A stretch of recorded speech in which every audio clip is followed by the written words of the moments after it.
We ready? Welcome to the November 9th, 2022 meeting of the City of Lake Forest Plan Commission. My name is John Dixon, and I am the chairman of the Plan Commission. At this time, I'd like to ask my fellow commissioners to introduce themselves. I'll start to my far left. Louis Pickus. Steve Douglas. Barrett Davey. Mark Pasquazi. Jamie Moorhead. And from the City of Lake Forest staff, we have Miss Kathy Cernak here this evening. And we have also the city attorney, Kurt Asbuth. Kurt Asbuth. Thank you. The first item before the commission this evening is consideration of the minutes from October 12th, 2022 meeting. Are there any comments, questions, or clarifications to those meeting minutes? Hearing none, do I have a motion to accept the October minutes? So moved. Second. All in favor? Aye. Opposed? The only matter before the commission this evening is consideration of the recommendations in support of approval of changes to a previously approved plan development plot and changes to an existing special use permit for a plan development, including necessary variances and other zoning relief as required. The property is commonly referred to as Phase 3 of the McKinley Road multifamily plan development. At this point, I'd like to ask the commission members if there's any conflicts of interest or ex parte communications in regards to this matter. Mr. Chair, I did receive a voicemail last week, Friday, I think, from Rami Lopat, which I sent to city staff, and I responded back to Ms. Lopat and said, please direct all correspondence to the city, and that was it. Thank you, Commissioner Moorhead. Anything else? No. At this time, I'd like to swear in everyone who thinks they might want to speak either in support or opposition of this matter. If you would please stand where you are and raise your right hand. Do you solemnly state that the testimony you shall give in this matter shall be the truth, the whole truth, and nothing but the truth, so help you God? Thank you. I'll ask the petitioner to come forward to our podium for their presentation. I'll just add at this point, since there's a great deal probably of people here this evening who want to speak tonight, we're asking the city to strictly enforce the stated time limitations. The petitioner will have 20 minutes. At this point, I'd also like to request that everyone please be respectful of other speakers and all points of view. Please refrain from clapping, cheering, or criticizing other speakers. There will be zero tolerance for those that speak out and for those that disrespect others. All are welcome to speak, and all will get the opportunity to speak. Welcome. Please state your name. My name is Jerry Callahan. I'm with the law firm of O'Donnell Callahan. I'm here this evening representing the developer of the project, the Phase 3 project that you mentioned. I'd like to go into a little bit of history on this and explain the changes between the two plans. What you see on the screen is the site plan that was approved in April of 2021 by the City Council. It was approved as a special use for a planned development. It's a two-story condominium building. I think everybody's pretty familiar with it. The City Council approved it, as I mentioned. However, when it was presented to the HPC did not approve a certificate of appropriateness. That denial was appealed to the City Council by the developer, and the City Council upheld the denial. That resulted in litigation, which is still pending. The developer has challenged that denial of the certificate of appropriateness. In the course of development, discussions arose between the city and the developer, which has led to a settlement agreement. Pursuant to the settlement agreement, the developer agreed to present a modification of this plan, which we believe is responsive to some of the concerns raised by the city council. Okay.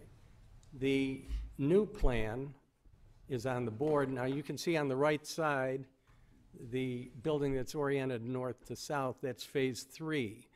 The other two buildings are Phases 1 and 2. They're already built, they're already occupied. So what we're talking about is Phase 3.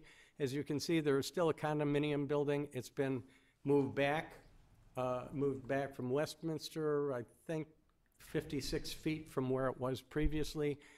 And there is proposed a single-family home to the north of the condominium building. The idea to have single-family homes lined up along Westminster, for that to be more consistent, I believe, in the mind of the city council, than the condominium building being pressed further north. To show you the how the two projects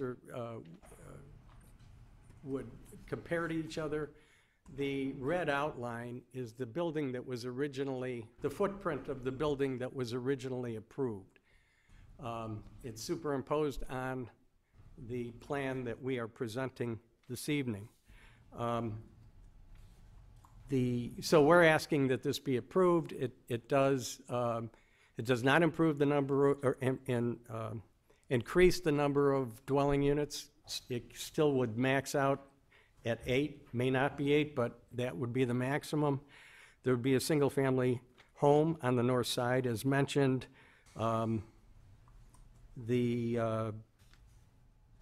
building, the condominium building overall is smaller than what was approved before. The rooftop terraces have been reduced in size and set back further from the edges of the building. And the plan includes green space buffering along the edges. There's also, in the southwest portion of the site, a 2,100, I believe it's 2,100 square foot outlet, which will be green space, improved with green space. So if this is approved and we get a certificate of appropriateness, then the litigation will end. If not, then it will continue. So that's pretty much it in a nutshell. And I'm happy to answer any questions you may have at this point.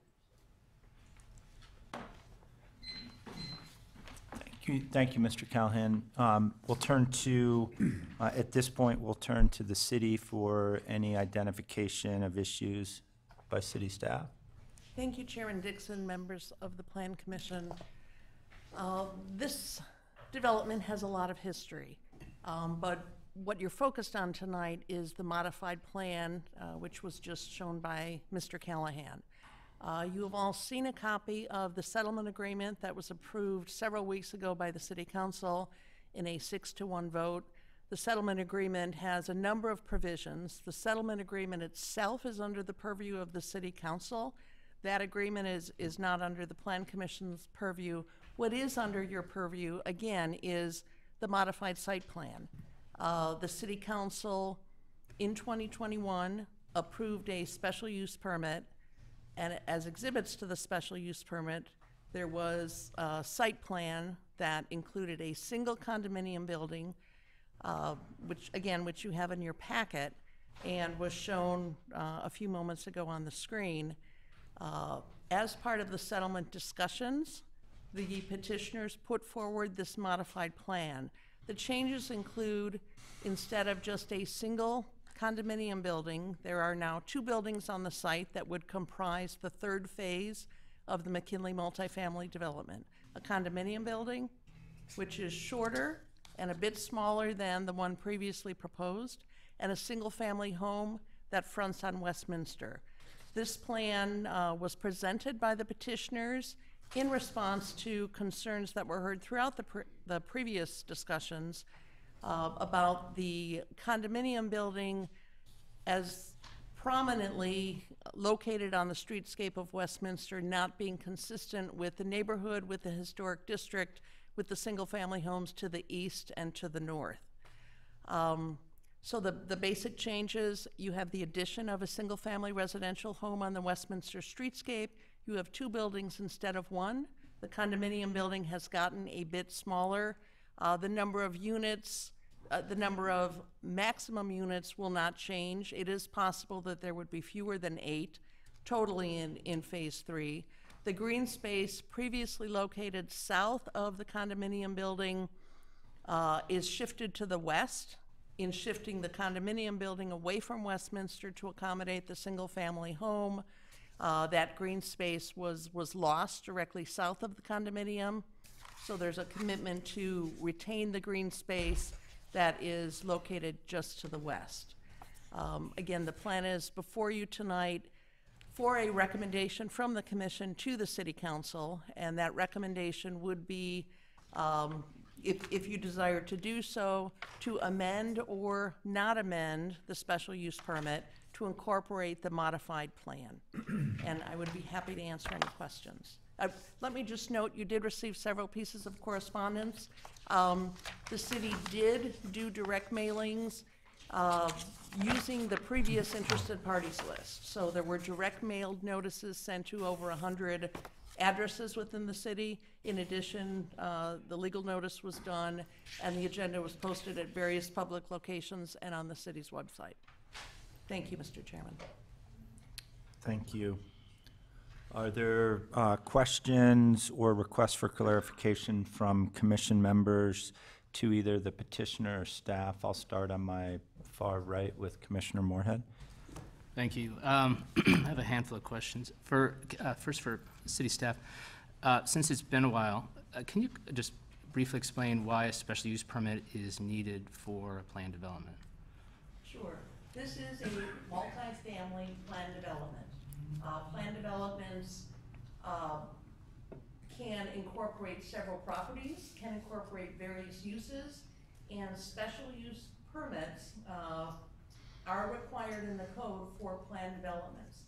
Planned developments allow the flexibility to vary from the by right regulations in the zoning code. In this case, the overall planned development covers properties that are both in the O1 office district, zoning district, as well as the GR3.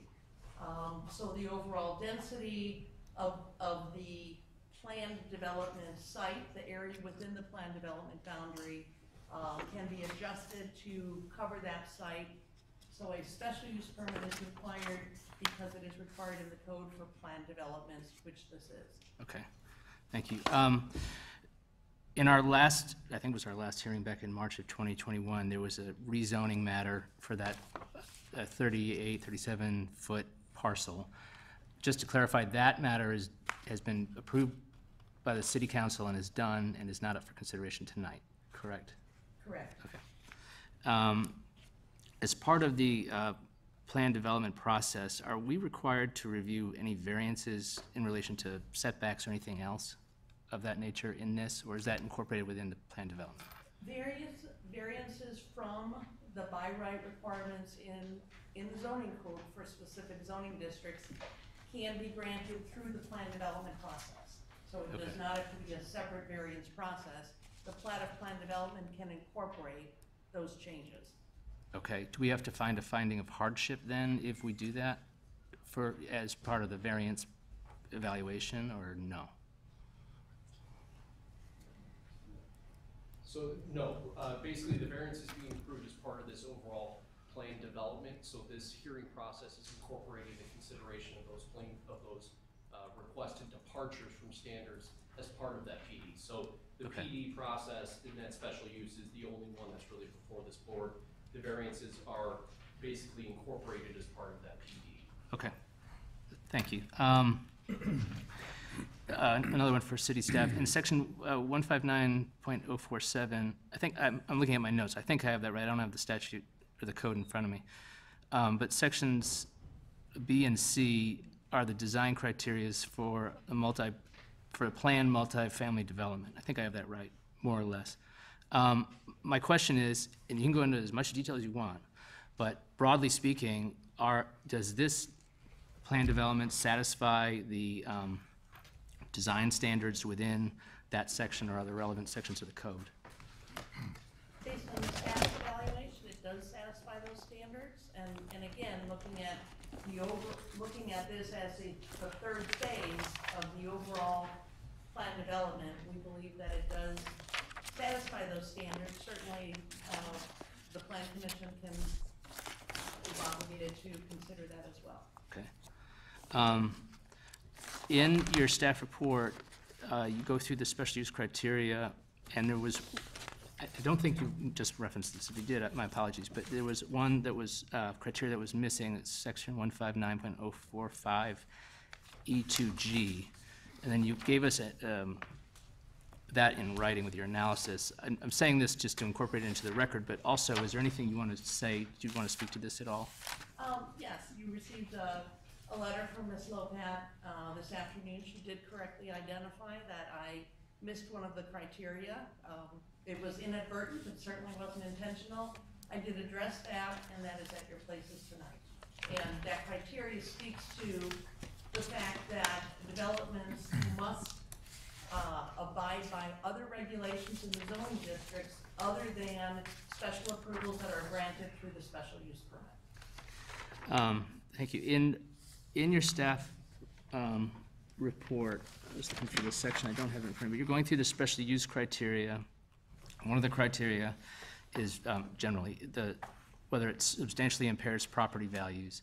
And in your analysis, you said there has been nothing is provided to suggest that it would impair property values. To say that in a different way, I was trying to think of any other similar properties in the East Lake Forest area, the historic district, and the only one I can think of is Ferry Hall, that development. Are you able to make any comment on Ferry Hall and the property values around that development relative to what we're looking at tonight? Your question is what?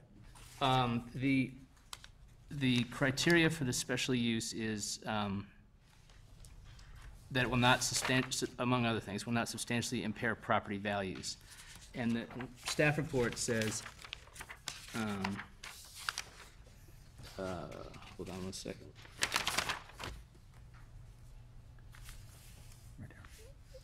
No documentation has been submitted to demonstrate that the proposed development will substantially diminish or impair property values. My question is, in relation to Ferry Hall, which is the only other development in East Lake Forest similar to this that I can think of, can you say anything affirmatively about the property values relative to that Ferry Hall development?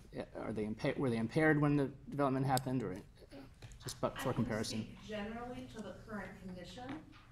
Ferry Hall is on Mayflower Road. It was developed, or it was adaptively reused more than 20 years ago. And certainly we continue to see investment in homes along Mayflower Road in the general area, Rosemary Road. Certainly there's been no appearance that the conversion of that institutional structure to condominiums several decades ago has impaired or created a less desirable residential area. In fact, Mayflower Road is a very desirable residential area. Okay. And my last question for now, there was a plat of consolidation for re-subdivision. The one I saw, I don't know if it's in our packet, but it was a black draft of December 2020. My question is, has the plat of re-subdivision or consolidation been recorded? Is that effective, or what's the status of that? The plat of consolidation that was presented back in 2020, 2021 was not recorded. And Okay. there is no request for subdivision as part of phase 3 as now presented. So this, just to clarify, this property there will not be a re-subdivision with respect to this property and the 373 Westminster property? No subdivision is requested, no. Similar to what occurred on the 333 Westminster condominium building and the home, I don't remember the address, but the home immediately west of this development, when that development was originally approved, that was all on a single property. Oh. So at this time, there is no re-subdivision presented before the commission. Okay. That's all I have for now. Thank you. I have no questions at this time.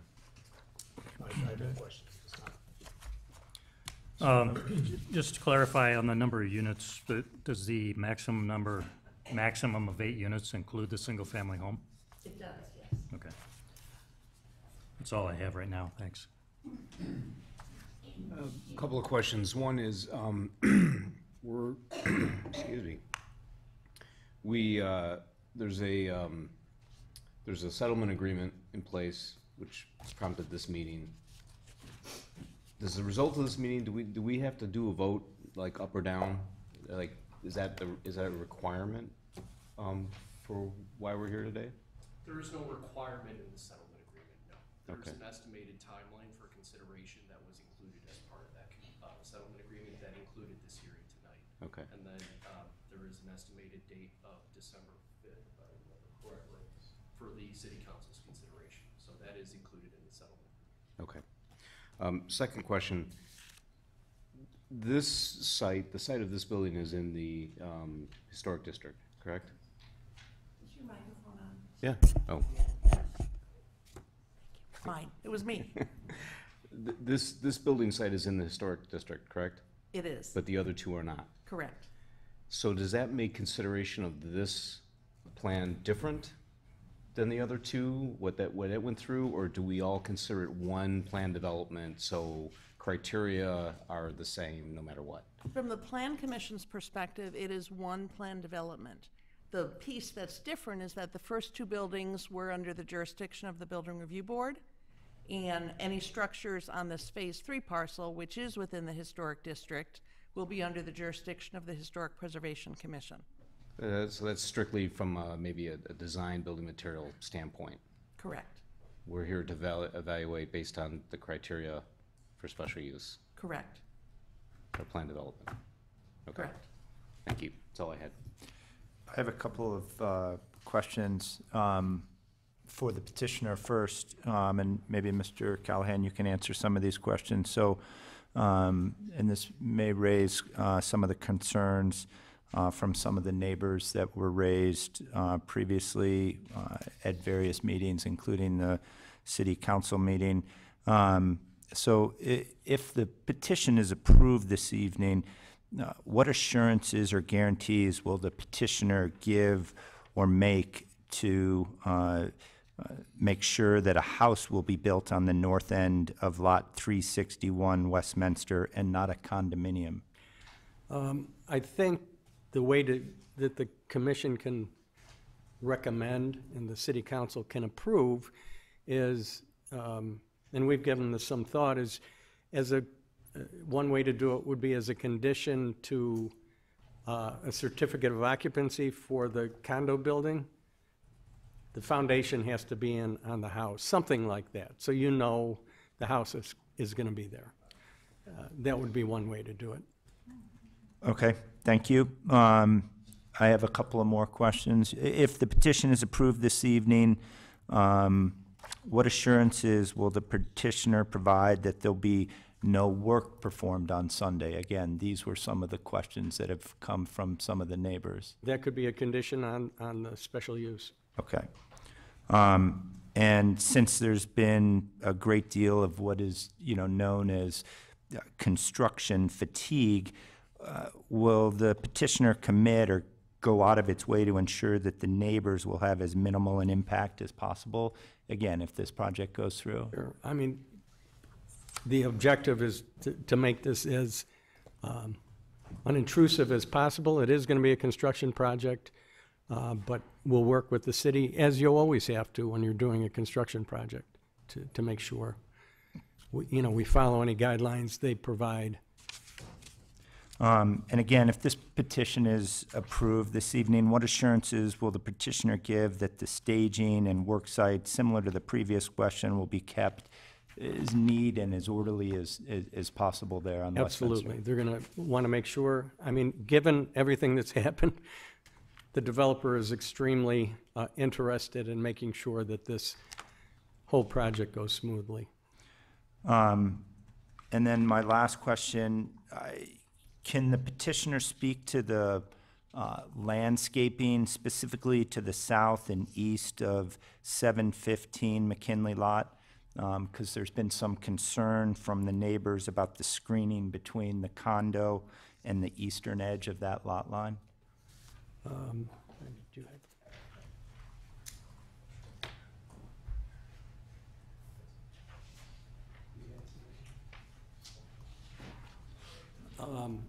I don't have it, but the landscape plan prepared by Mariani has been submitted, and I don't know that we've gotten any comments back on it or, on the final. So then is it fair to say, as far as you know, that landscaping plan, which is in the packet here this evening, does include screening on that southeasternly edge of 715 building?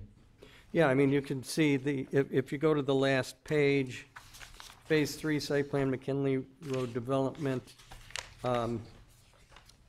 there's planting along the entire border and then additional trees, looks like canopy trees and other types of trees that are there. But I don't have that cross-section. But definitely there will be landscaping installed in accordance with the plans that were submitted. Thank you, Mr. Callahan. I have a couple of questions for the city. Section 156.076A, Kathy, I think if I have that correct, and if I don't, Mr. Moorhead will probably correct me, but requires that a new development relates harmoniously to the existing structures. Is that correct? That is correct. Thank you. My next question is, before us this evening, and there's been some discussion again about this point with neighbors, both at the city council meeting and also we have it here this evening, and it is really a drawing by Whitmer and Associates, and it's titled Master Plan, December 9, 2016. So my question, Ms. Zernak, is when a reference is made to the master plan of 2016, my first question is there an actual document for the master plan of 2016? The diagram that you have before you is what was referenced then and continues to be referenced as the master plan, as the graphic, as the schematic that was approved in 2016. And important to point out that master plan was prepared at a time when the configuration of the Phase 3 property was different. That master plan did not contemplate that the northern part of the city property would be part of the development site, and as was mentioned, it certainly did not contemplate that 38 feet of the property to the east would also be part of, eventually incorporated as part of the plan development, or incorporated within the plan development boundary. So just a couple of follow-up questions. So this diagram is the actual plan, correct? This is the 2016 master plan, correct? So there is no document with words on it that describes this other than this document that we have here this evening. I just want to be extra clear on this point. This is the master plan. There certainly have been other documents subsequent to the plan that described parameters or other conditions. Okay. And a follow-up question to some of the comments that you just raised. In 2016, was Building 1 or Building 2 built? I don't know. I don't believe that either were built. I don't remember where we were in the process, if building 1 was approved and 2 was in progress, or I'd have to go back in my notes and look. Okay, I so. don't remember exactly. So building, and maybe the petitioner can correct me or us on this point, but building 1 and building 2, whether they had been approved, they had not been built yet or in the ground as the schematic is drawn here on the 2016 document. I would have to defer to the petitioner on exactly what stage the construction was at in 2016.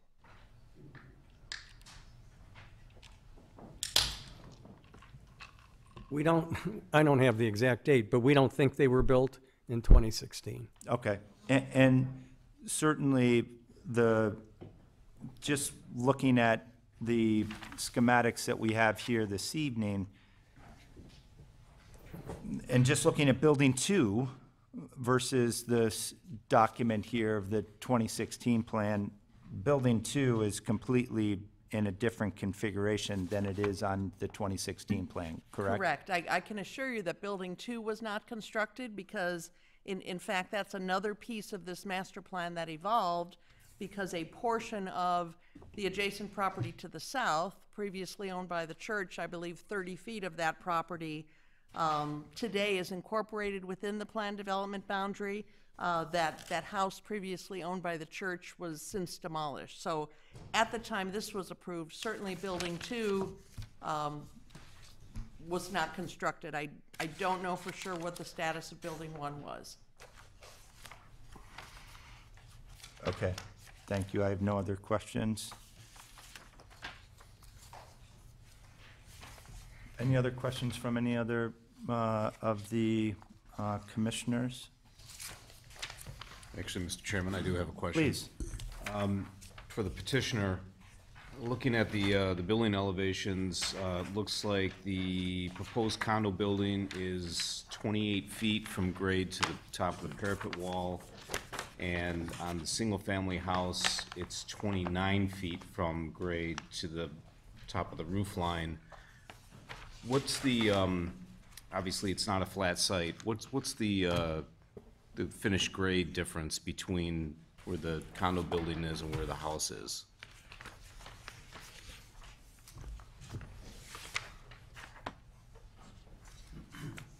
About 1.5 foot difference. So the house is 1.5 feet lower than the condo building? Okay, thank you. No further questions. At this point in the meeting, we will take public testimony. Anyone that would like to speak, please come forward. As people are coming forward, I'd ask that your comments, if they've already been stated by another speaker, you can simply state that you're in agreement with the previous speaker. There's no need to repeat those comments. I will again ask everyone to please refrain from clapping, cheering of other speakers. Again, there'll be a 0 tolerance for those that speak out or those that are disrespectful to others. All are welcome to speak again, and everybody will be given the opportunity to speak. As previously stated also, we're going to keep everybody to the required time limitations, thus your comments are to be 5 minutes or less. Welcome, and please state your name. Thank you. Jeff Terosian, 401 East Westminster. I hesitate to rise tonight because I know this needs to end. The Plan Commission has done a lot of good work on this matter, and it's because of the people in this room and frankly the 6 law firms that we've all hired that we will get a house on Westminster instead of a parking garage. Nonetheless, I implore the Commission to see this through so that the whole project meets this community's expectations and is something we can all be proud of and not an eyesore. I want the wheel spinning on this project to end as much as anyone. But there are 2 guideposts that we must adhere to. 2 guideposts that are legally non-negotiable. 2 guideposts that make this case very different than the McNaughton development case that the city just lost. One, this property is in the historic district. The McNaughton development was not. The McNaughton development was near the tollway. The plaintiff in that case, represented by the same lawyer here, made that clear in the testimony during that trial. If the fact that this development is in the historic district doesn't mean something now, right now, tonight, then based on the ruling in the McNaughton case, the historic district will mean nothing for all time in this city. In fact, if you give flexibility to this developer, you are falling right into the trap that caused the city to lose the McNaughton development case. If you bend for one developer just to get something through, especially in the historic district, you will lose every legal challenge going forward because every future act of this commission will be viewed as arbitrary and capricious by a court. That is why in the McNaughton case, Judge Milius said the city's actions were arbitrary and capricious and ended with the following critique of the city's planners. Quote, "The court questions the care being used to plan community development," end quote. The second guidepost that makes this case different is the fact that the City Council in 2016 duly approved a development plan here, the 2016 master plan. It was actually approved in January 2017, but we call it the 2016 master plan. And that master plan was put together by this very developer after input from the community. In fact, the architect here, Mr. Whitmer, his watermark is on the 2016 master plan. He had to be okay with it then. He had to think he could sell it then. He had to think he could make enough money on it then. Of course, he'll make even more money now because based on the settlement, he now gets the property for free rather than the Mr. $500,000. Terosian, I just asked you to keep your comments to the petition that's before us here this evening. I am, sir. Thank you. The 2016 master plan is the only plan ever approved by the City Council on this property. If that plan isn't followed now, you are violating the City Act that approved it. And I will submit the 2016 master plan, it ain't in your packet. It's not those documents. I have it right here, and I'll be happy to pass it out after my comments.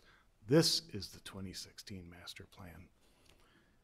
Now, the plan tonight does not match the 2016 master plan. The plan tonight is classic project creep. That's a phrase I've been using for the last 6 years, and it's absolutely appropriate. Yes, there is a house on Westminster, and that was in the 2016 master plan. The fact that the community has had to push for that for 6 years, and the fact that nearly half the City Council voted against it and tried to make it a parking garage a year ago is a travesty. But besides the house, which is now fine, the plan here is not in keeping with the 2016 master plan in two ways, and I'll wrap my comments up. First, the lot line between the house and the condo building is about 75 to 100 feet closer to Westminster than it should be, and that was what was approved on the 2016 master plan. Make the developer adhere to where the lot line is in the 2016 master plan so that the house has a bigger yard and the condo is farther back. Second, and related to the lot line, the condo building is still far too close to Westminster and encroaches way too far east. I will call it the base of the backward L. Eliminate the base of the backward L and increase the building setback from Westminster, and you will be in line with the duly approved, the only approved 2016 master plan. Lastly, it goes without saying that the condo must be expressly limited to 2 stories with no rooftop decks. And more importantly, no rooftop access stacks, which is just simply a way to make the building 3 stories where those stacks are. I thank you for your time and thank you for your consideration. Thank you.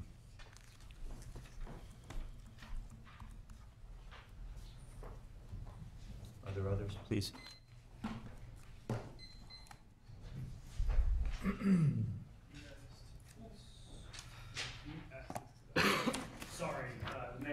want us to use AV, so I brought jar codes, so you can take your thoughts. Okay.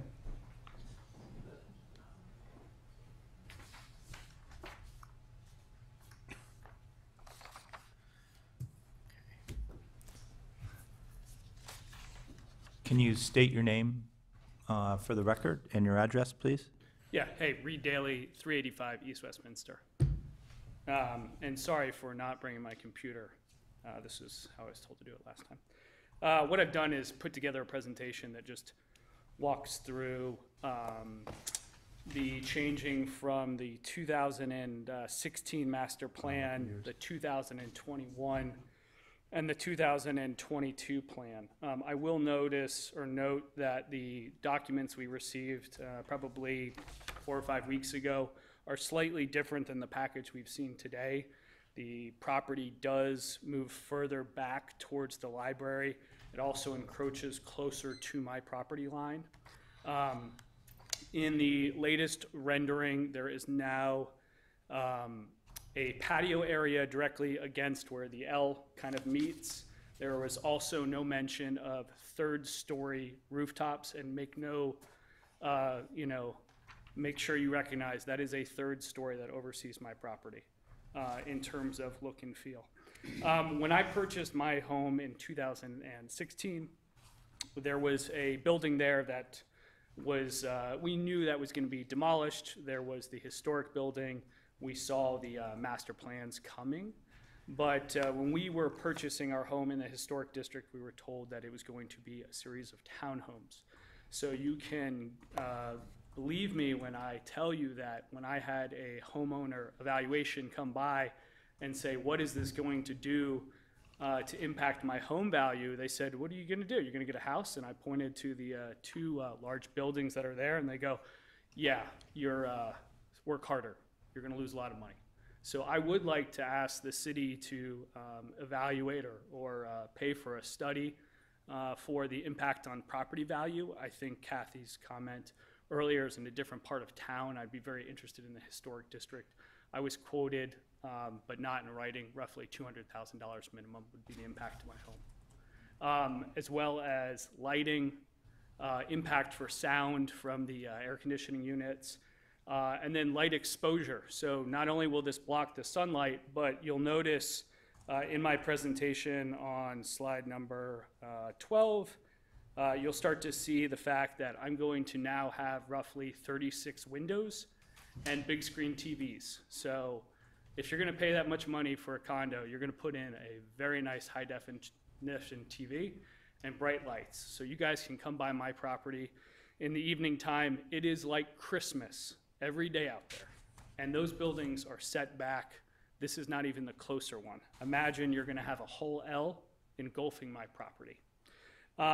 In terms of traffic and uptick, I've seen dramatic uptick in traffic, number of cars, service trucks. I think a new motion study, now that we have these 2 new buildings, should be in place. I would suggest a motion study in the summer times when most of the Florida residents who are not down there getting their 181 days are up here.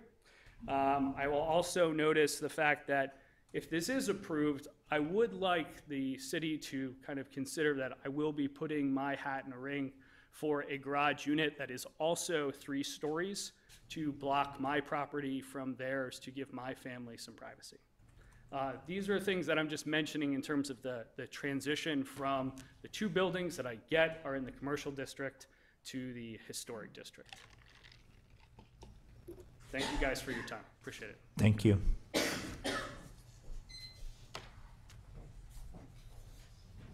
Are there other?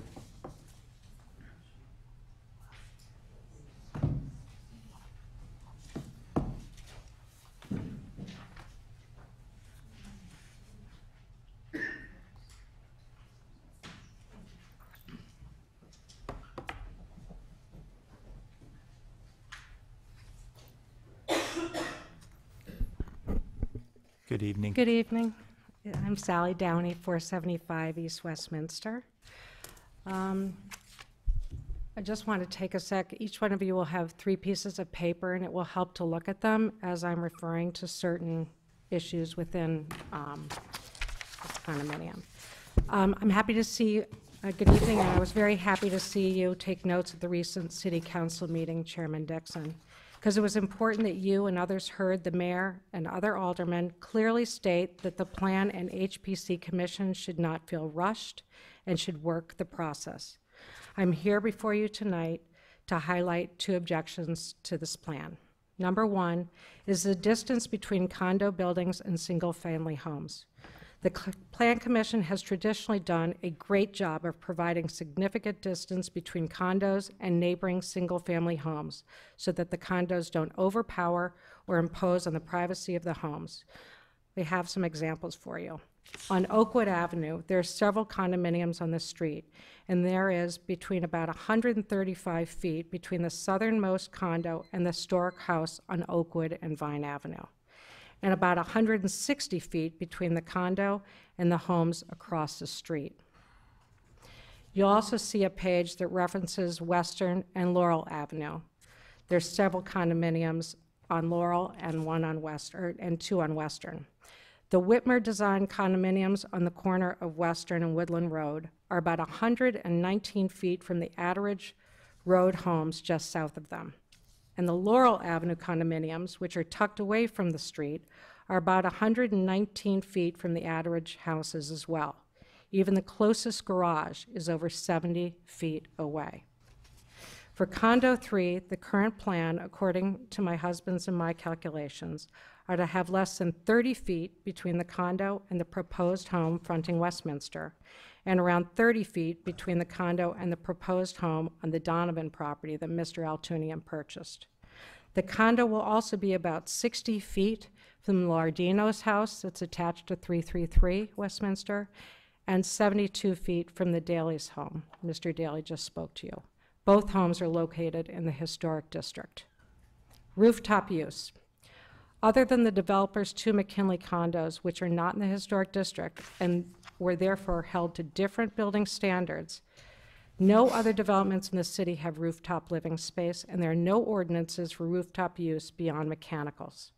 As for the developer promising to set back the party patio space, you can see from every angle on condos 1 and 2 their furniture, their ridiculously tall trees, and the brick structure that holds their staircases, elevators, and kitchens.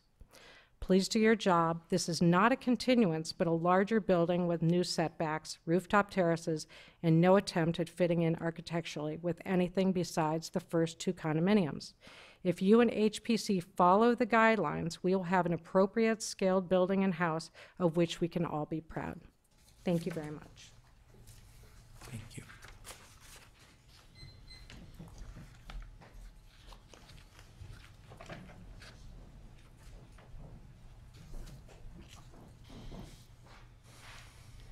Good evening, Chairman Dixon and Commissioners. I am Susan Athenson, and I'm President of the Lake Forest Preservation Foundation. Tonight I'm speaking for the Foundation.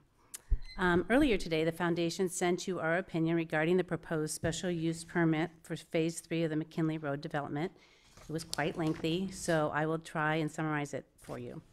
First of all, the 2016 master plan.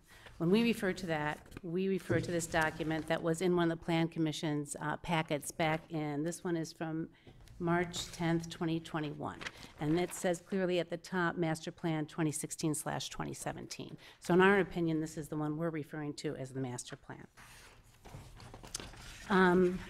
So the Lake Forest Preservation Foundation has been involved reviewing and providing our opinion on this petition since 2017.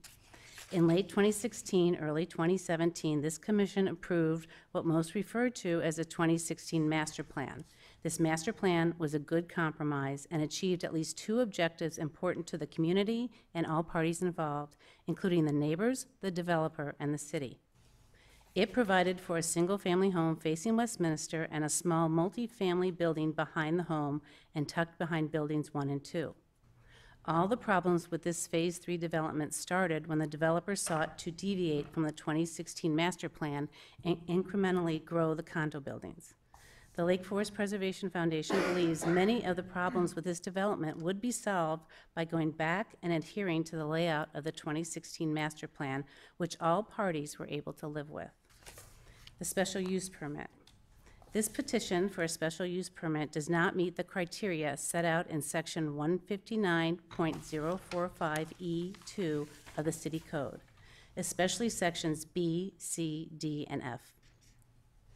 The code says no special use shall be recommended by the commission unless the commission shall find that the petitioner has shown that B, the special use will not be injurious to the enjoyment of other property and not diminish and impair property values within the neighborhood.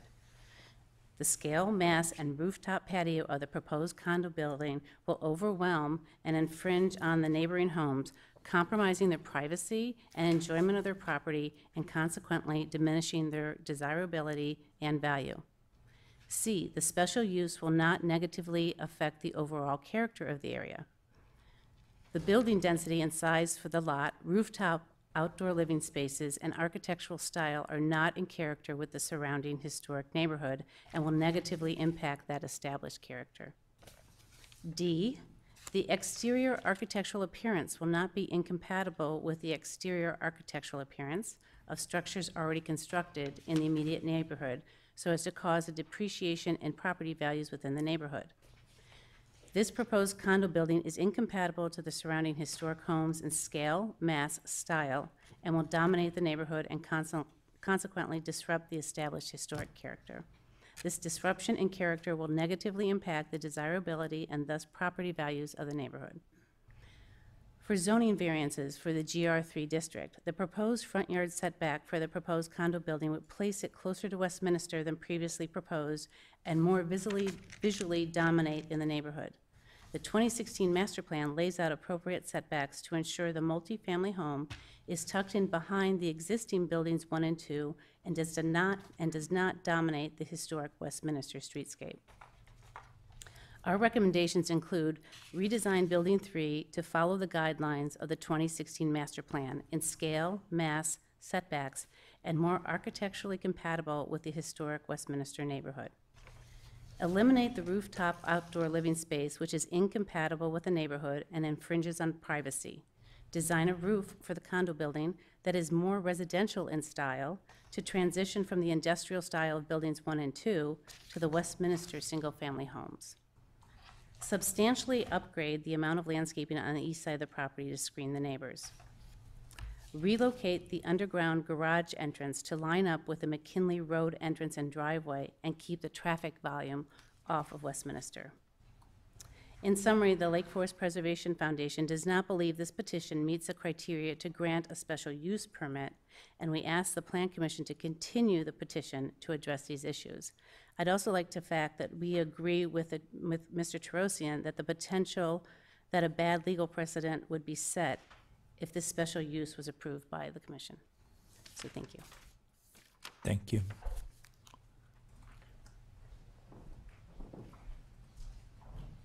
Hi guys, my name is Kelly Sweeney. I'm at 410 Walnut Road. I do not have a eloquent speech prepared, but I'm a busy mom of 5 children. I have a full-time business, and we moved to Walnut Road. I don't know, we've been working on the house for 4 years, but have lived there for 2 years. And I guess what I would like to say today is, I think what I have been watching for the last few years with this argument between the neighbors and the Altunian condo, it's a lose-lose battle no matter which way you look at it. And I think it's kind of representative of the political environment we're all living in right now, where we're so polarized and it's about who's winning and who's losing and no one's really listening to one another. And what I would like to say as a neighbor is I don't want to lose my property value. I don't want people to be able to look into my yard. And if Altunian wins this, he doesn't really win because he's going to have half the city mad at him. But if he is willing to adhere to these simple historic district rules that the rest of us have to abide by, I've been told no so many times about ideas that I want to do to my property, and I just have to figure out like how to adapt to that. no one is saying he can't build this place. It's just do what's right by the rest of us that have to abide by the same rule. And at the end of the day, like, he can still build it. No one's saying he can't build it. And I know it's a pretty simple thing, but that's all I have to say. And it's just my opinion from a neighbor that just wants to not have my privacy invaded or lose value in my home, and that's it. So, thank you. Thank you.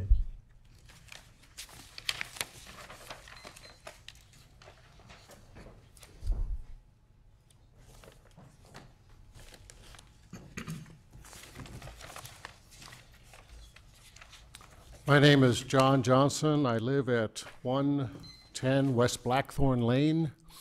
I'm the current president of the Board of Trustees of the library. I've served on the board for 3 years. This is my second year as president. We've sent a letter as a library board that I want to read quickly and then make a few comments. And this was from the entire board. We reviewed the letter and made comments, and you know how difficult it is to a group of people to agree on a draft. All of you have been through this before, but I'm proud of the board, the way they worked through this. While the Lake Forest Library Board understands the settlement agreement as discussed and approved by City Council on October 17th between the city and the developer of the 705 building, we would like to encourage further review of the council discussion, including some public comments that were made that night. I was out of town that whole week, but I did review the video. We support the upcoming work of the Historic Preservation Commission and the Plan Commission to carefully consider this Phase 3 site plan as presented within the settlement agreement. We understand we were not parties to this agreement.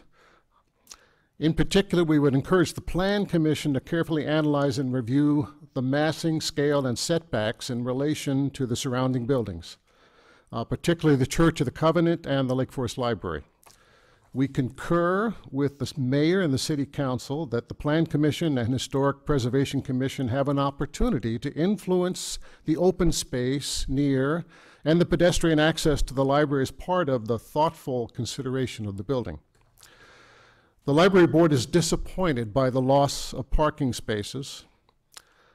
We encourage the city council, city staff, and Historic Preservation Commission and the Plan Commission to be aware that this is not only impacting some parking spaces, but also on the potential future library plans to expand services as desired by the Lake Forest community, including but not limited to user space, building use, and landscaping. We noticed the location of Outlot B and have heard the intended purpose is green space, setback space. But given the proximity of Outlot B and the proximity of the library's northern lot line to the residential development, we would welcome any opportunity to discuss acquisition of part of this area or a time to work collaboratively with our neighbors to have a discussion about the curbing, the ring road that goes around, the landscaping, the way that would be beautified by both parties looking at it from both ways. This is not the side of the library, the north side of the library, that anybody ever wants to take a family picture in front of. This is the side of the library that is the functional side. It's not very interesting, but it is busy. There are people dropping off books all the time for the library, returning books, for dropping off books for the book sale. There are people going back and forth at night. The lights already wash on the condo building's second floor as you use the entry to the library because of the road grade from Deer Path to the back lot. So there are a number of consequences of putting buildings close together that are not beneficial for either of the parties. The southeast corner of Outlot B is the problematic one for us. As you look at the traffic, the width, the ring road, it's a pinch point in the road. And if there's something that could be done to make that a safer roadway, we would appreciate that. The library will be a collaborative neighbor. We have said that we would be a collaborative neighbor from the beginning, and that means a two-way discussion. and we're happy to participate. So thank you for your time. Thank you.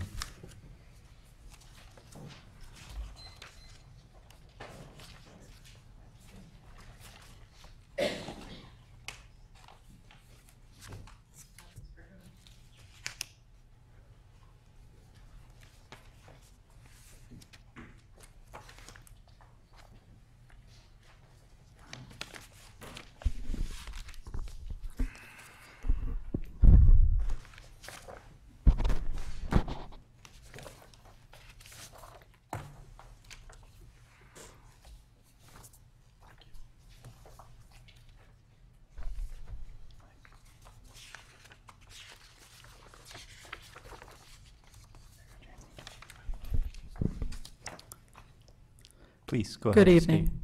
My name is Rami Lopat. Tonight's staff report recommends that the Plan Commission approve a revised plan development site plan, including variances, and replace previously approved plans. If you and the HPC do approve, a 2016 purchase and sale agreement called PSA would be amended, and a lawsuit brought by the petitioners, Mr. Zaltunian and Whitmer, against the City of Lake Forest and other defendants would be dismissed. Although I'm confident that the developers well knew the city code's process and requirements and the risks of disapproval their plans could face, they claim in court an improper review, largely because, in my opinion, Plan, HBC, and City Council didn't go their way. However, the staff reports did. That said, about the petitioners, residents like me also claim that the city reviews are problematic. I believe that the city reports, staff reports, need a good editor. The staff reports need to provide complete and impartial information, but often they don't, which I believe leads to confusion, resentment, and in this case, an absence of high-quality community relations with the library and surely all the immediate neighbors. Tonight's staff report commits the same sin. It omits criteria that I believe you are required to review. While other residents may question tonight's staff report's vague and unspecified assertions like rooftop decks are permitted by the building and zoning codes, which are found on various types of buildings throughout the community, I am here to ask the Plan Commission to review the 7th of 7 special use criteria found in the city's codes chapters 159045, entitled Special Uses, Findings of Fact, and Recommendations of the Plan Commission. That 7th criteria is not in tonight's staff report. Criterion 15405G states that the Plan Commission must find that the special use will conform to the applicable regulations of the district. In this case, GR3, an Historic, Residential, and Open Space Preservation District. Look those up and you will get to plan developments, which leads to net development area and maximum land coverage area. Why are those measurements not found in Mr. Whitmer's submittal or in the city staff report given to you tonight? They were there in 2021, but not tonight. Why not? Earlier today, I distributed to you a longer analysis about how this petition measures up to those city code standards. I think you will find, after doing more math, that the 2021 Plan Commission called it right. There is too much building on too small a site.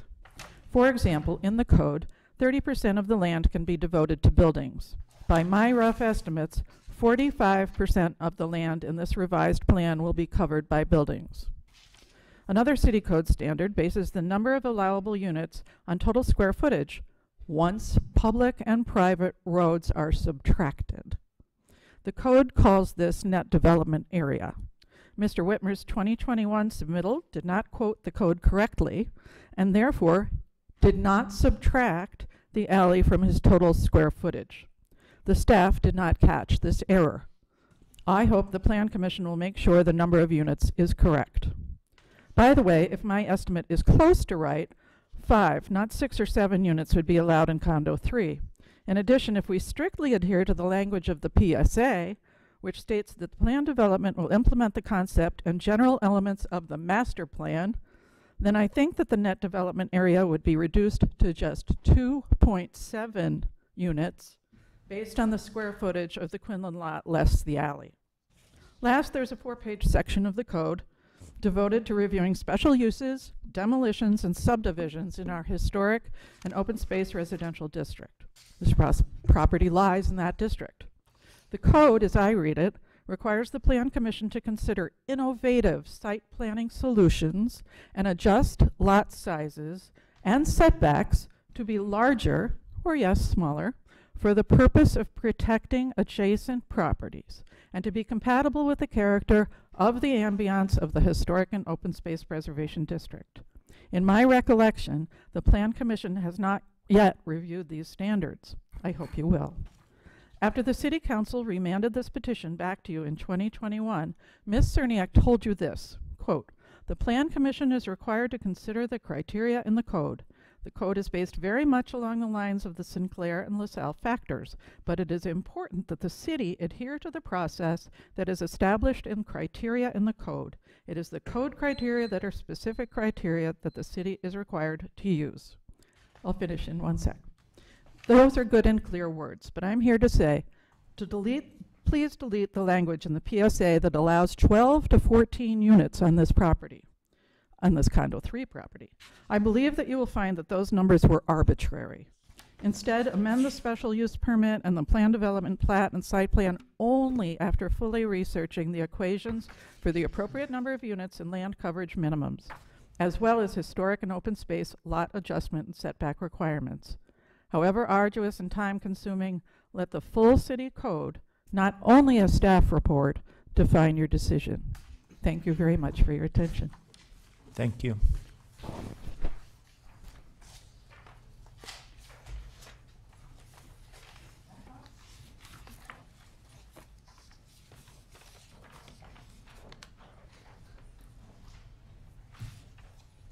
Are there any others that are wishing to come forward at this time for comment?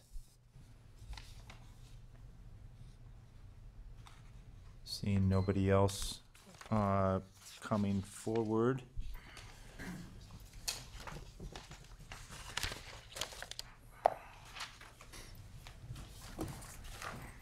Any other final questions from commissioner members to the petitioner or staff? Mr. Chairman, I believe you have a request for cross-examination. Oh, yes, thank you, Ms. Cernak. Two parties have requested cross-examination of the petitioner.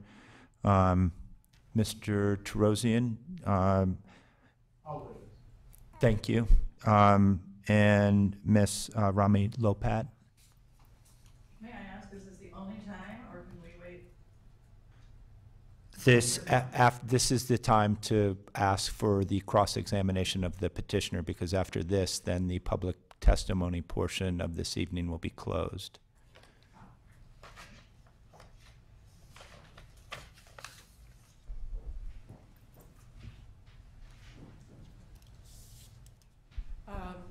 Well, I guess I'd basically like to know if these criteria that I cited are agreed to that by the petitioner, that they should be cited, that he came in 2021 and gave us this information, but it has now changed, and I would like to see a submittal with that information again, because it's different. That is your question? Can that be a question? Question to the petitioner? Yes, yes, sir. I don't know if the petitioner has a I mean, I guess what I would say is... Mr. Callahan, could you come to the microphone so you can be heard? What we are comparing this to is the special use that's already been approved for a condominium building of 2 stories with roof decks and everything else. This was a plan that was submitted pursuant to the settlement agreement that was the city council also agreed should be submitted to this board. You have to make up your own decision, but what I'm hearing tonight is people want to go back to 2016 before we actually had a planned development approved on this property for a 2-story condominium building with 8 units. That's the benchmark. It's not a 2016 master plan. That's my answer. Thank you. Thank you. Ms. Lopat, do you have any other questions for the petitioner? Yes, well, I guess I'm a bit confused. You need to review variances, correct? So we need to take a look at this plan. It's a new plan. It's not a continuation of previous plans, correct? Correct? It's a continuation? It's a modification of the plans that was approved in 2021. This will replace previously approved plans, is what you're saying?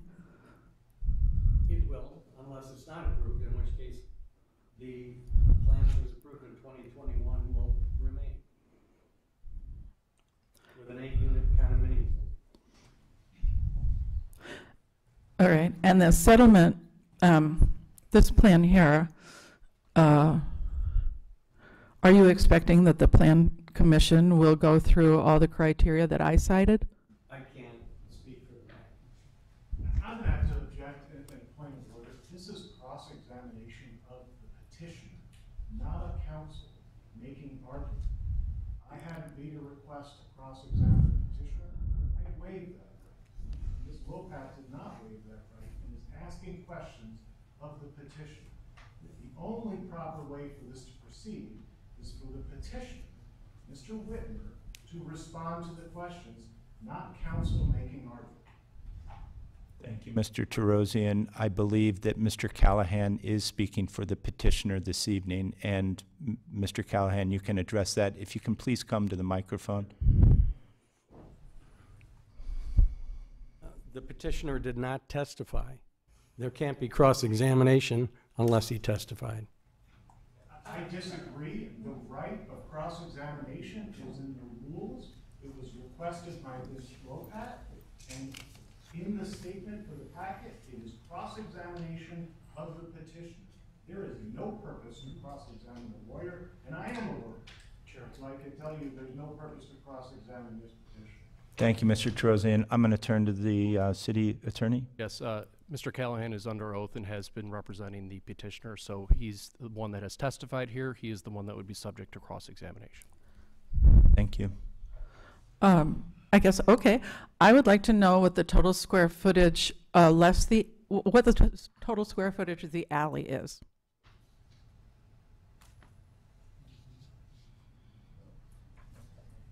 Is that for me? I guess it is. I don't know.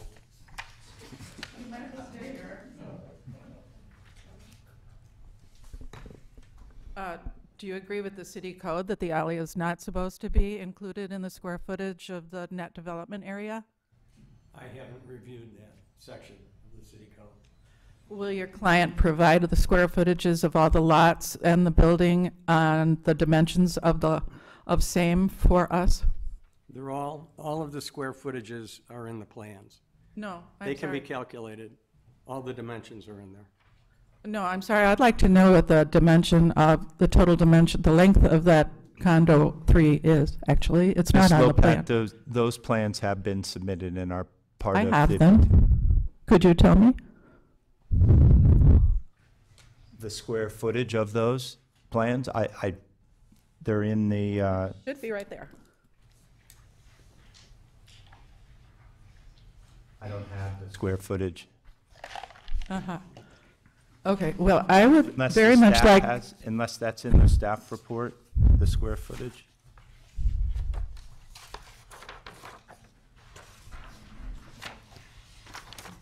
there are a lot of unanswered questions for Mr. Whitmer, in my opinion, which includes, for example, the square footage of the common open space and whether that common open space was ever included in the total calculation for the plan development of phases 1, 2, and 3.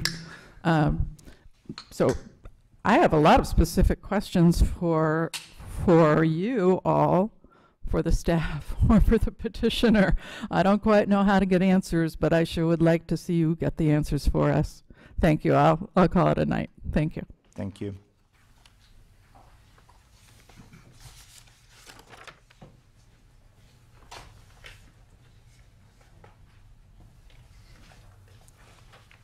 I would note, Ms. Lopat, that the square footage is in the report this evening. The total square footage of the condominium now proposed is 21,496 square feet. The previously approved building was 23,414 feet. The proposed square footage of the house abutting Westminster is approximately 3,500 square feet. May I reply? Sure. Please come to the podium.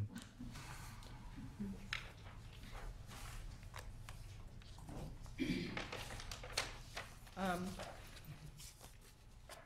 I'm sorry, I left my paperwork over there. In the staff report, I recall that Ms. Cerniak said there was no, I think, a requirement for estimating the square footage of the house. I read it differently, and based on net development area, and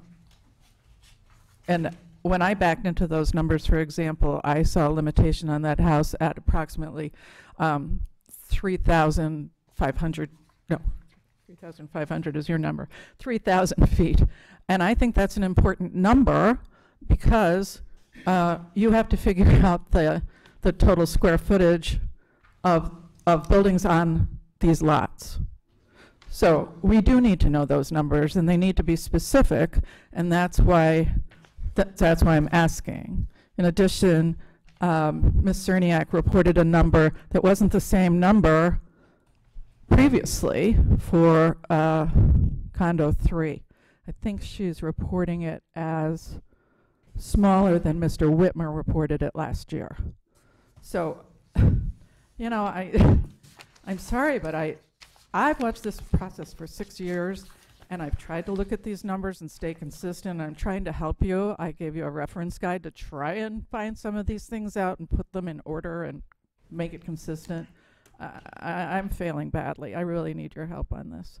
So, Mr. Chairman, thank you. if I may, can we ask staff to comment on this? I mean, Kathy, in the staff report, you specifically state as part of a unified multifamily plan development, there is no specific limitation on the building square footages. Could you maybe expand on that a little bit? Yes, and keep in mind, what is before you tonight is a modified plan. A special use permit granting the zoning entitlements was approved by the council in April of 2021. So those discussions occurred at that time. What you are being asked to review is a modified plan that is an exhibit to that special use permit. Which doesn't have a specific limitation on building square footages. The special use permit that was approved in April of 2021 granted that approval for the overall development. And the addition of the single-family home, what does not apply to the single-family home is the city's building scale ordinance, because this house is actually a unit of the larger development. So that is what I was referencing in the staff report. The house is not on a separate lot. It is a unit in the larger planned development, which includes, as currently proposed, 4 buildings. Ms. Cerniak, is it safe to say, though, that the petition that's before us tonight asks for a total square footage of condominiums and single-family, which exceeds the square footage in the special use permit that was granted by City Council? It does slightly exceed that, yes. Okay, thanks. Are there any additional comments from commissioners? Any additional comments from the petitioner? Any additional comments from the city? From my perspective, and then I'll turn it over to Mr. Asperuth. Again, the special use permit is already approved. What the council has sent to you through this settlement agreement is a proposed modified plan, which would be attached to the special use permit as an amendment. It would be an exhibit that replaces the current exhibit. I don't know if you have any other. I have no further comments. Thank you, Mr. Chairman. So at this point, the testimony and comment period is now. I'm Yes, sorry, I please, was looking at Commissioner the Moorhead. list. I didn't realize we had gone into questions. Can I ask just a few more? Please. Thank you. Just to clarify, the petitioner's documentation says there's 16 provided parking spaces. My question is, Kathy, how many parking spaces, underground parking spaces, are required for this? I don't think it's said in the staff report. The 16 spaces does meet the requirements. Okay. I'd have to look if it's 1.2 or 1.5, but we did do that calculation. Okay. And keep in mind, we don't know exactly how many units, so we calculated it at the maximum number of units. Okay. With respect to the south part of the proposed development, is there going to be an access path from your development to the library property? That was yes for the record, in case those that didn't hear from. And then the green space, you're committing then to put the green space for petitioner on that outlot B in that area, generally? Okay. Mr. Callahan, could you please use the microphone? Thank you. And repeat your answer, please. Outlot B will be part of the open space. Okay. See if I have any more for you.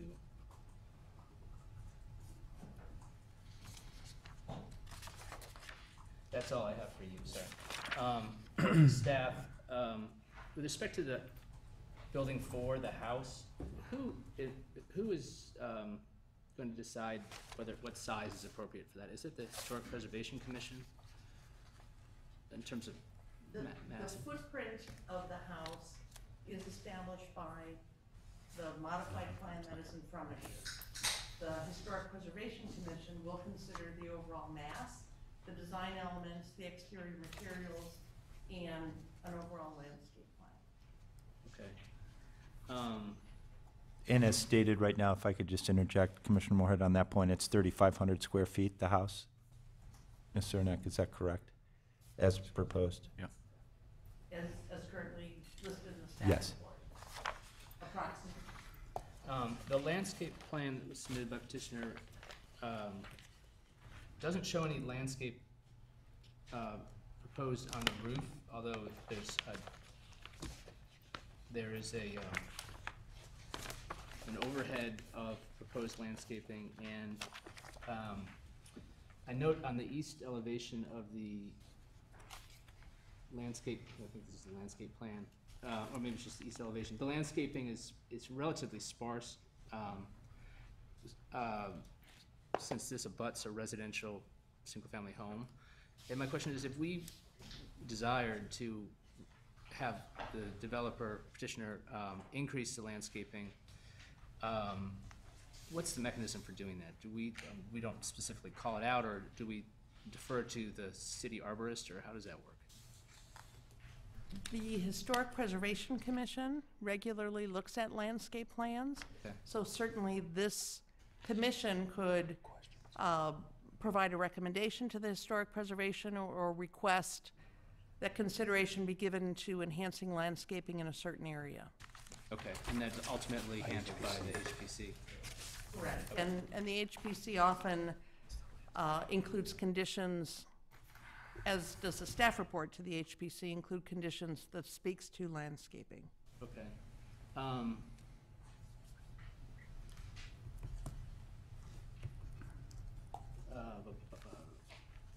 With respect to my understanding is that the dedication that was going to the library for, I think, proposed parking is not at issue here tonight. However, I just out of curiosity, there is a large parking lot to the southwest of the library. Is that city property? At the southeast corner of Deer Path and McKinley? It is city property, yes. Okay. The lot immediately across Deer Path is what you're referring to, Commissioner Moorhead? Thank you. I'm jumping around here a bit. On the roof, so just to clarify, the roof is not calculated as an additional floor under the code. Correct. But my understanding is it is an accessory use, and so then with an accessory use, you take that square footage and add it into the gross floor area of the entire building. Is that correct? Patios, terraces, we do not regularly include that as living space to a house. So no. So we have not included this as, we have not added the footprint of the roof as square footage for the condominium building. Okay.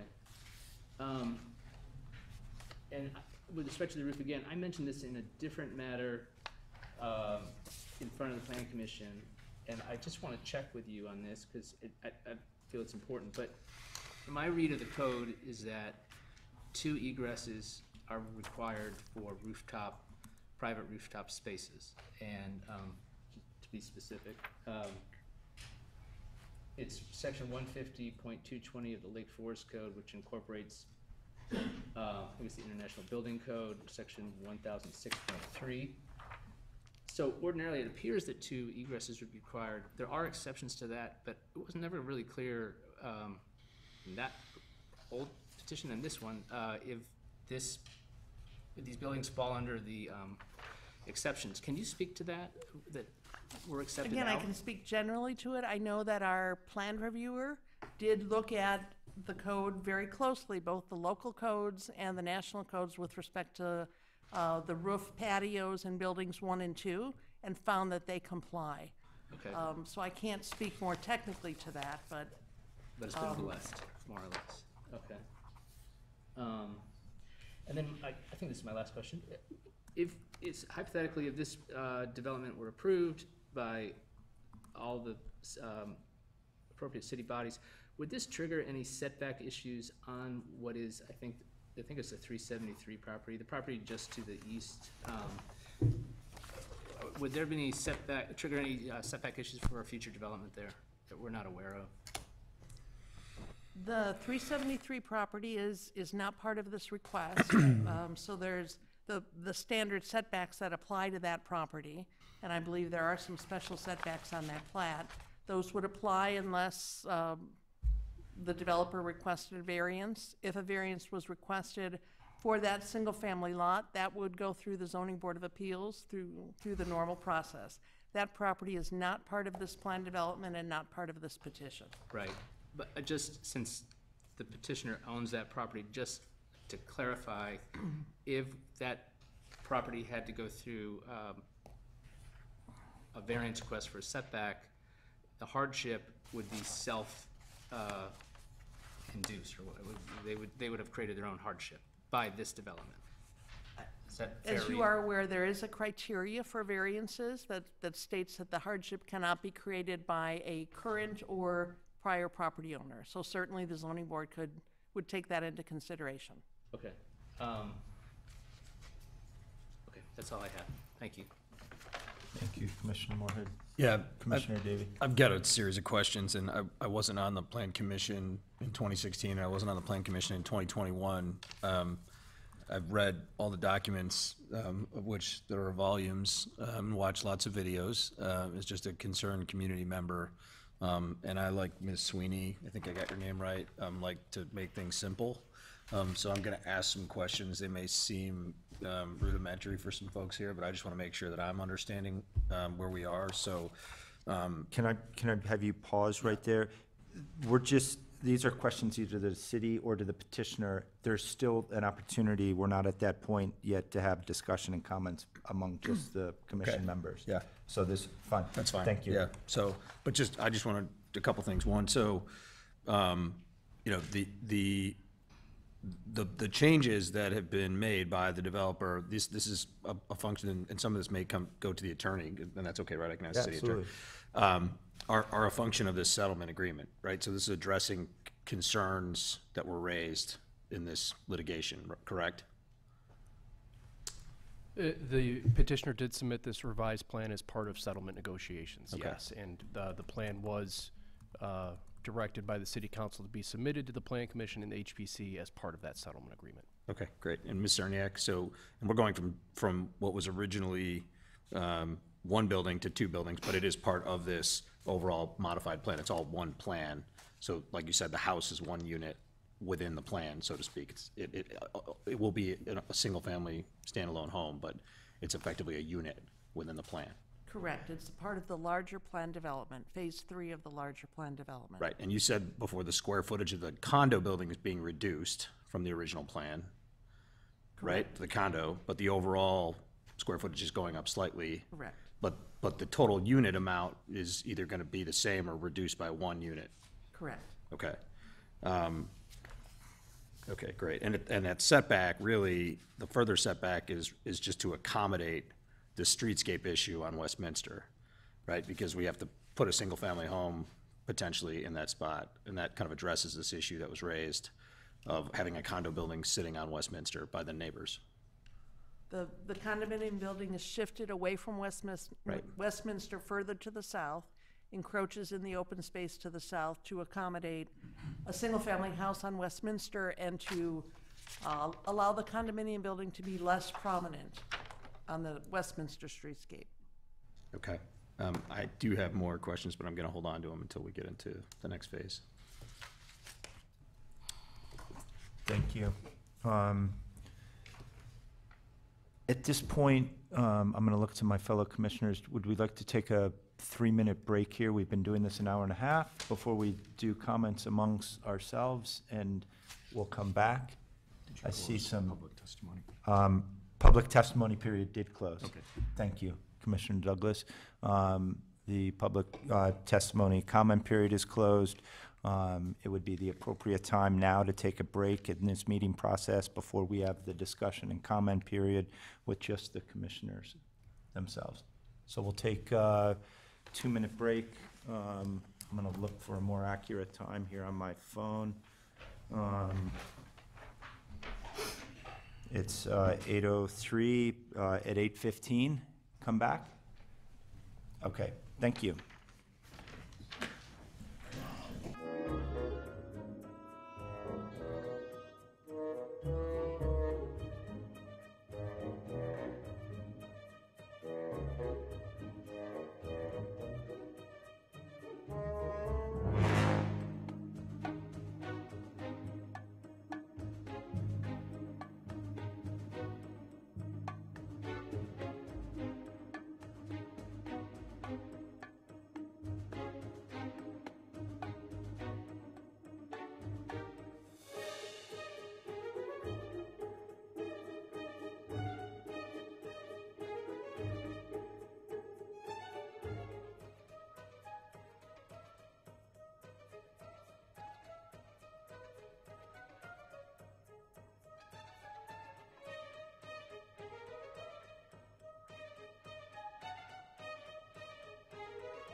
guys ready?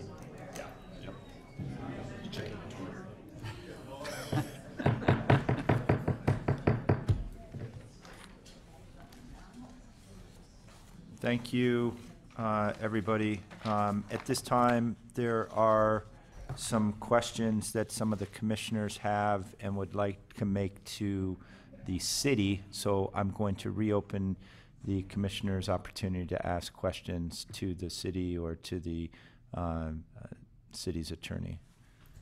There's commissioners?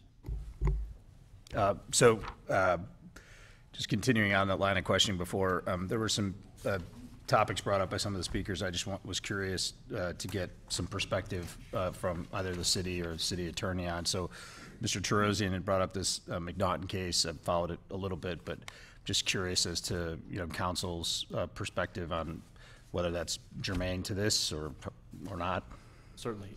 We don't believe the McNaughton case has any bearing on the application before you today. It's an entirely different subdivision, an entirely different request, really doesn't have any application to the Plan Commission's review of this specific request tonight. Okay. Just a couple more.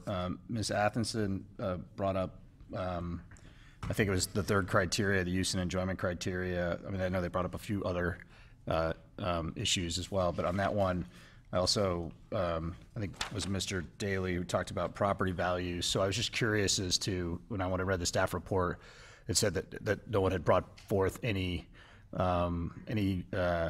reports or demonstrated that the proposed development would substantially diminish or impair property values. So I'm just curious as to who is the onus on and to do that. And Commissioner Davey, we have not received any appraisal reports or any documentation of a loss in property value.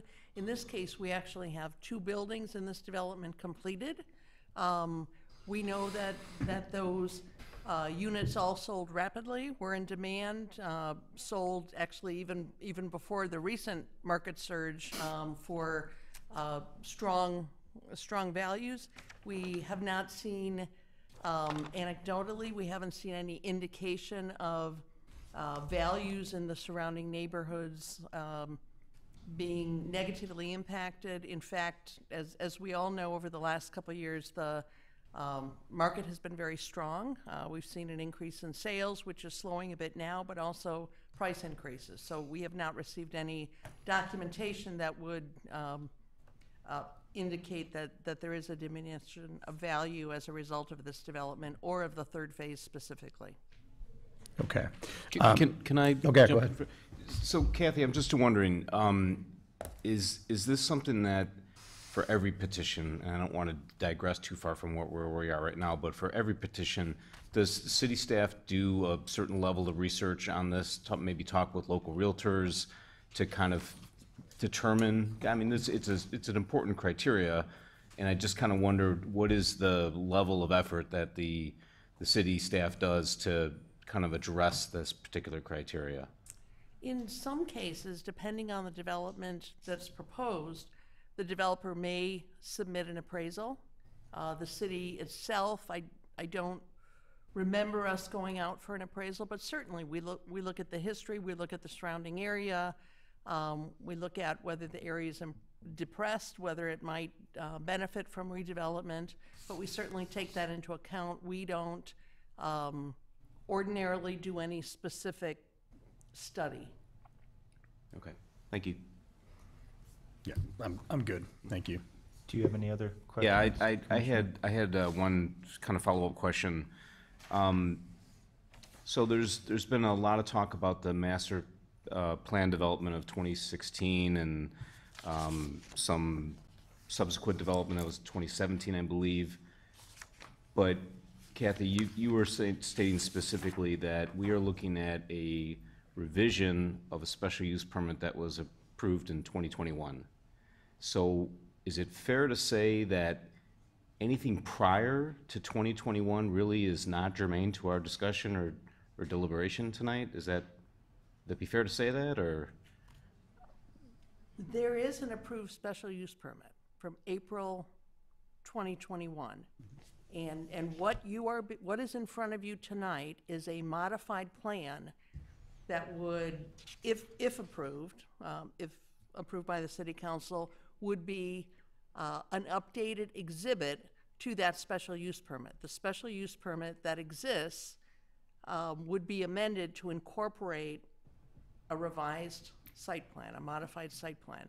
You are not being asked to reconsider whether a special use permit has been granted. The city council has in fact already granted that special use permit. Would we be out of line? Would it be like legally inappropriate for us to consider anything other than the original special use permit in this amendment? I don't think it'd be legally inappropriate. I think it's the base zoning for the site right now is that special use permit. So considering the master plan as far as context and history, there's certainly nothing legally impermissible, but the current zoning for the site, regardless of even if the special use permit isn't approved, it will remain that special use permit for that building. So Right. that is already in effect, and that's not going to go away if That's this the approved zoning. application to amend is denied ultimately. Thank you. No further questions. Thank you. So now at this point, the comment period is now again closed, or the opportunity to ask questions to staff is now closed. So at this point in the meeting, we have discussions and comments with just the commission members. Anybody like to start? Happy to start. Okay, thank you, Commissioner Moorhead. Yeah, with the caveat that I'm interested in what you all think, I'd say I'm generally supportive of the petition, and I'll give you my reasons in no particular order. I'm just going to go through my notes. The setbacks, the proposed setbacks appear reasonable. Sorry, I'm reading my chicken scratch. The proposed setbacks appear reasonable. My understanding is that the design standards in section 159.047 of the plan development section, even though this staff report did not specifically address those, my recollection in the last 3 years, those had been addressed, so I'm comfortable with those.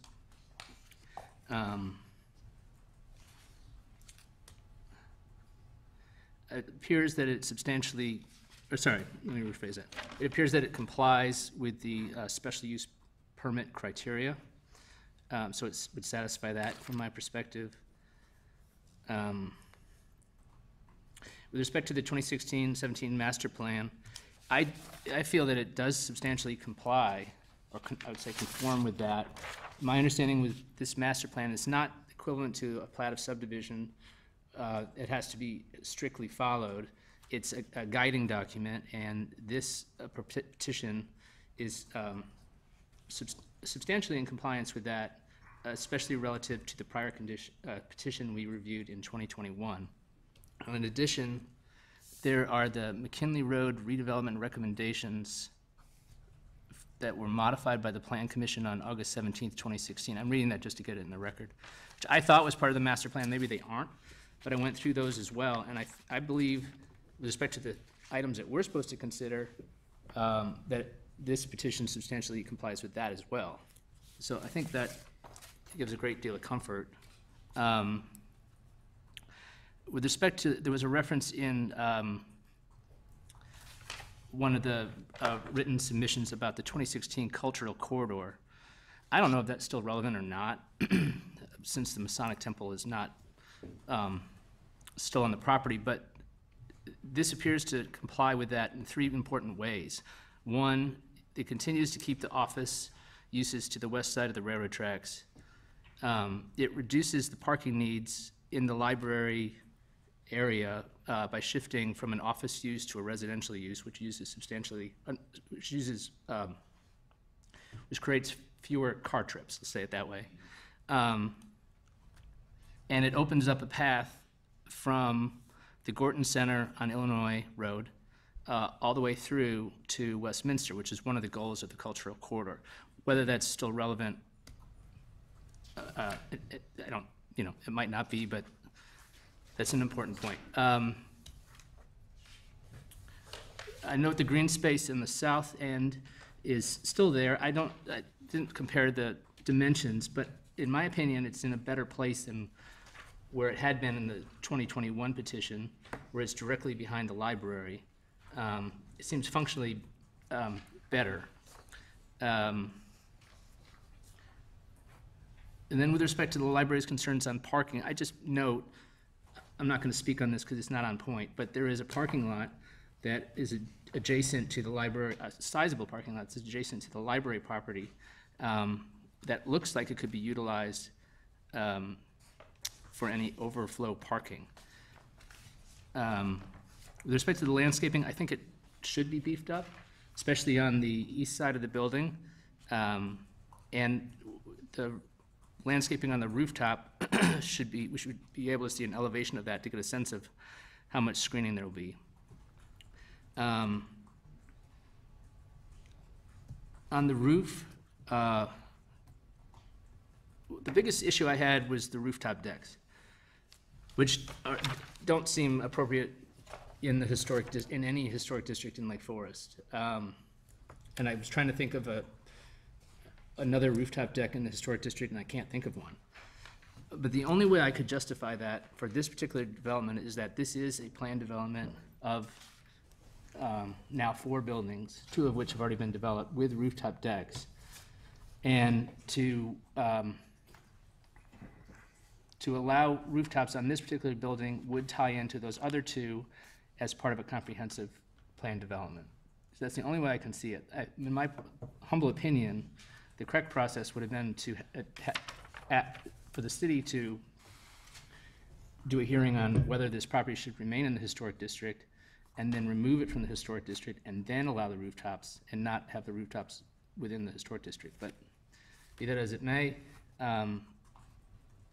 considering this is a planned development, I would be supportive of the rooftops. And then finally, the last point, I note in the aerial that was provided, I don't have it in front of me, but I have my notes, the house that was on the 373 Westminster property, which is, I think, the Donovan property, that was located very close to that property line with the Phase 3 development.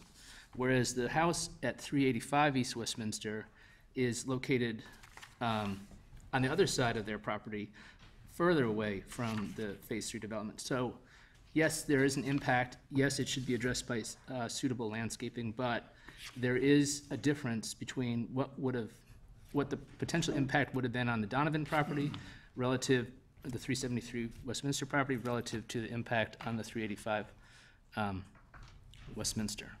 So those are my thoughts, and I'm interested to hear what you all say. Thank you, Commissioner Moorhead.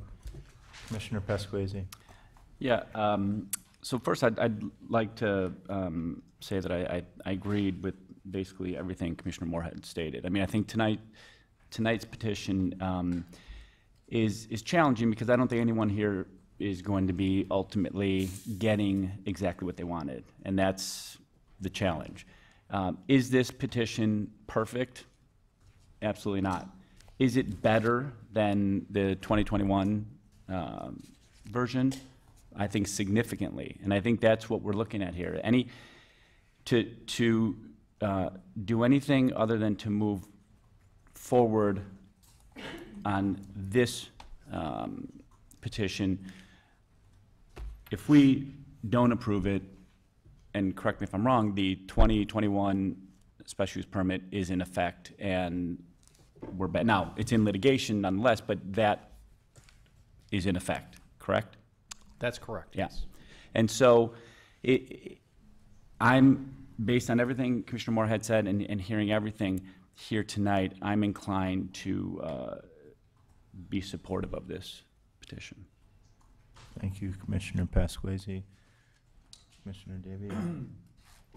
Yeah, I won't chew up a lot of airtime here. I'm generally in agreement with both Commissioners Pasquesi and Moorhead. I think there's certainly a number of I think, issues that were brought up that could be conditions associated with this.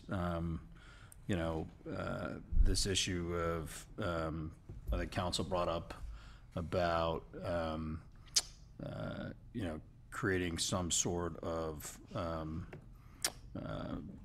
certificate of occupancy being contingent upon having constructed the home, or at least, you know, some stage of the home, so that ensures that the developer actually constructs a home and doesn't try to build a condo building again or whatever.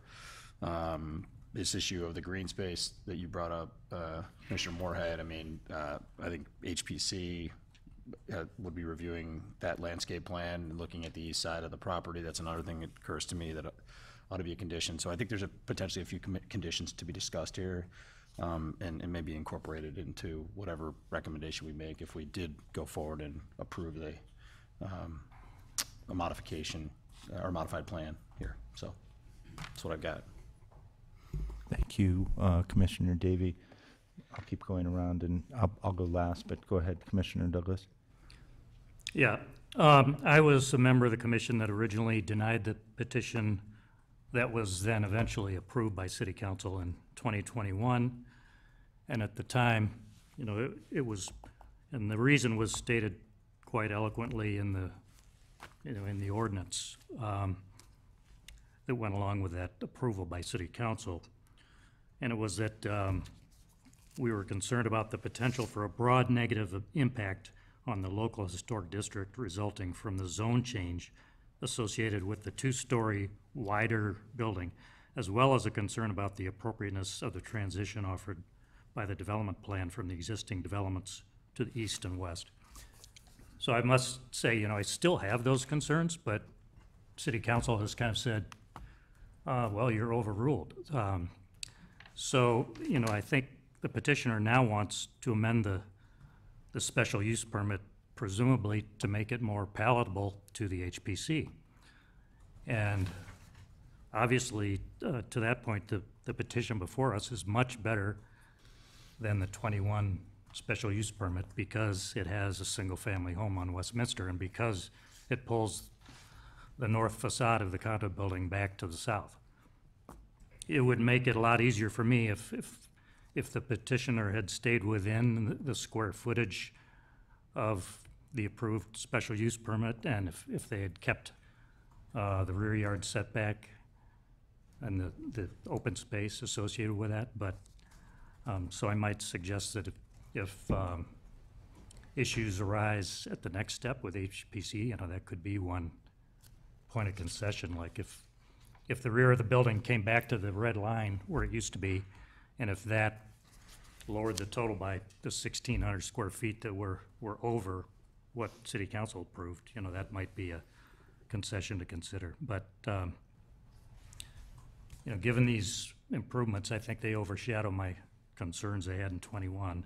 And since I know City Council's already overruled me on those concerns, I'm in favor.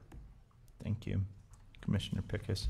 I'm going to tend to agree with everything that's been stated. It's a much better plan than what was originally approved. It's not perfect. I think there do need to be some conditions applied, but I think most of them are really kind of the concerns in my mind are the ones that will probably be addressed by HPC, landscaping and design elements of the building.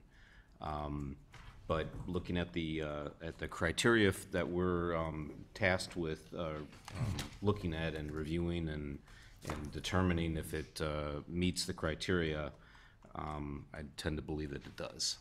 Thank you, Commissioner Pickus. I just have a few comments, and I certainly echo those of my fellow commissioners, and certainly those from Commissioner Pasquesi, in that there are a lot of different voices that are speaking here this evening, and not everybody is going to be pleased with the decisions that are made. I'm going to start first and I'll try and be brief here, but I feel it's important to touch on some of the various constituencies that came forward in regards to this project. The first one is the library.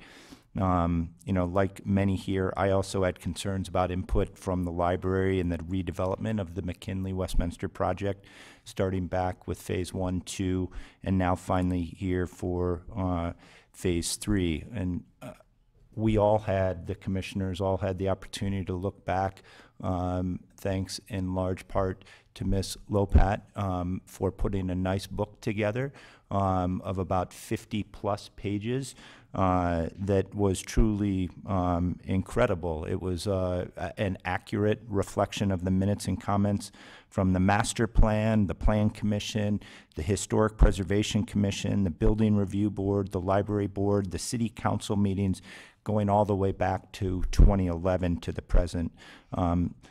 So thank you, Ms. Lopat, for putting together that information.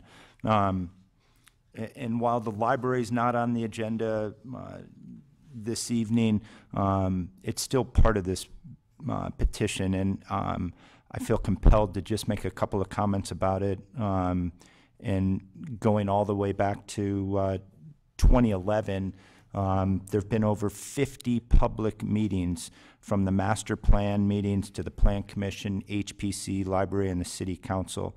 But here are a couple of specific comments regarding the library. It's a true treasure to our town. I grew up going to the library. I have kids that have gone through programs at the library. My wife loves the library. In short, the library is a true gem to Lake Forest. Mr. Johnson, if you're still here, thank you for your letter. The Plan Commission did make attempts to get the library involved in this process as early as 2019. I was here with Commissioner Michael Freeman, who made comments in February 2019, and again at the November 2019 plan meeting seeking a study and involvement from the library on this project.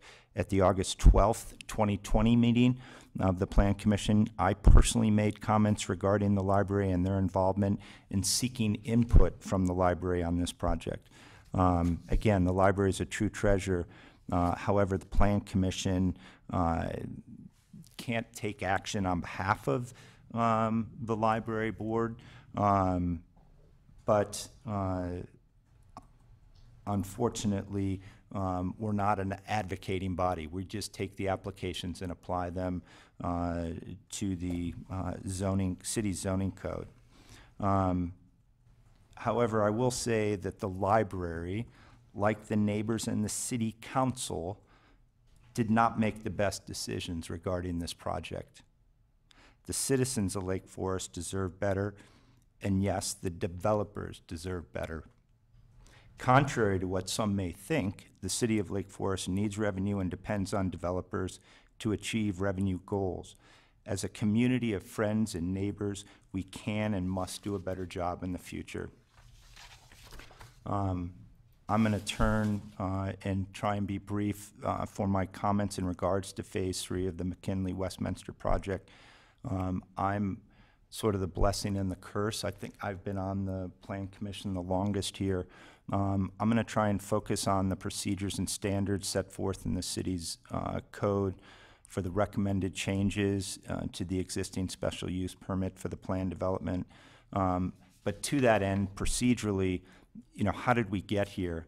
And it's been touched on by Attorney Mr. Callahan, but the history of the McKinley Westminster project started back in 2011. That's been touched on here slightly, but 2011, truly this project started with the Cultural Corridor Task Force and concluded as the, that task force concluded that as redevelopment property opportunities became available near the downtown, usage should transition from office to residential. That goal and objective for the comprehensive plan adopted the principles of the Cultural Corridor Task Force.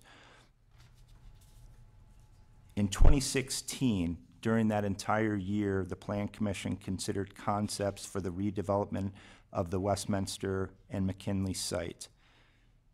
In August, the Plan Commission held public hearings to develop a set of redevelopment recommendations to guide further discussions on this site. The City Council approved the master redevelopment plan, and it was approved with high-level concepts: a road through the project, green space, underground parking, sidewalks, and a connection to the library.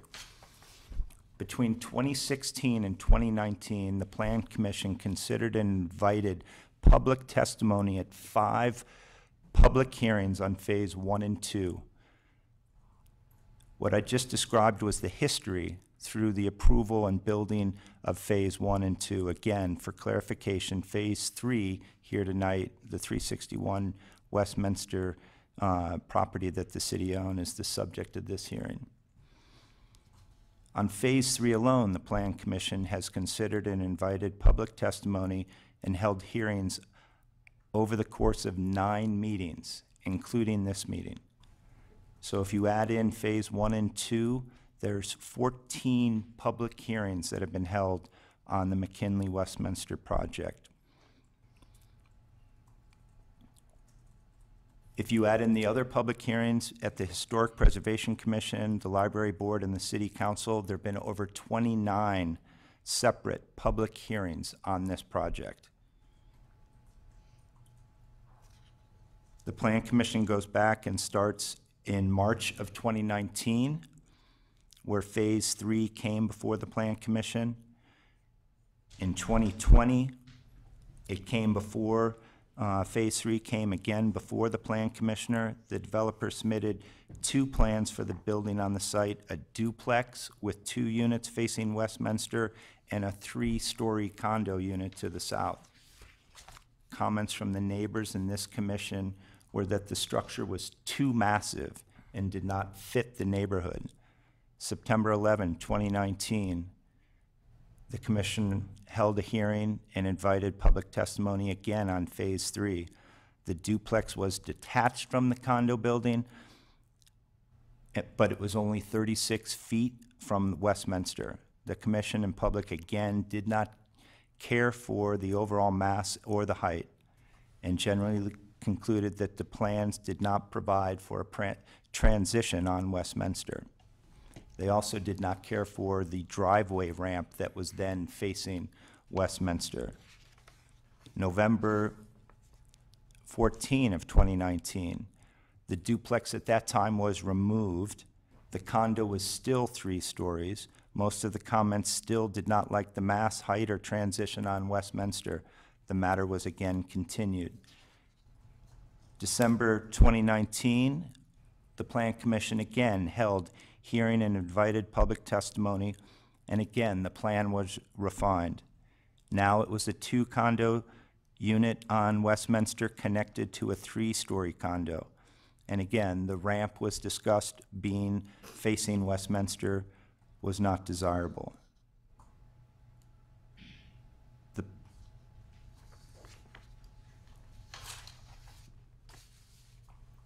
We again had another meeting on in January of 2021, where the zoning change occurred.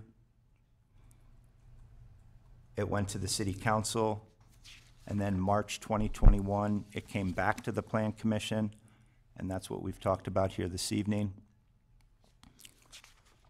Why do I mention all the historical and procedural steps? Because while it's taken time and been painful over 29 separate public hearings, the project has been made better. At each hearing, the public, the neighbors, and the developers have had an opportunity to refine and attempt to make this plan better. Procedurally, I believe the process has worked, and we now have a better plan. The 2016 plan for Phase 2, while conceptual, called for a different building. The 2018 purchase sale agreement described 14 units, 2 buildings, and no more than 6 units facing Westminster. And again, 2019, there was a duplex with 2 units on Westminster. In November of 19, the duplex was eliminated, a deeper setback from Westminster. We come here today, 22, November 9th, this evening. I believe that many of the comments and suggestions over these 29-plus public hearings have been taken into consideration, and the comments and input from the public. There's now a good transition, I believe, for the structure on Westminster to make it more appealing to the residential neighborhood.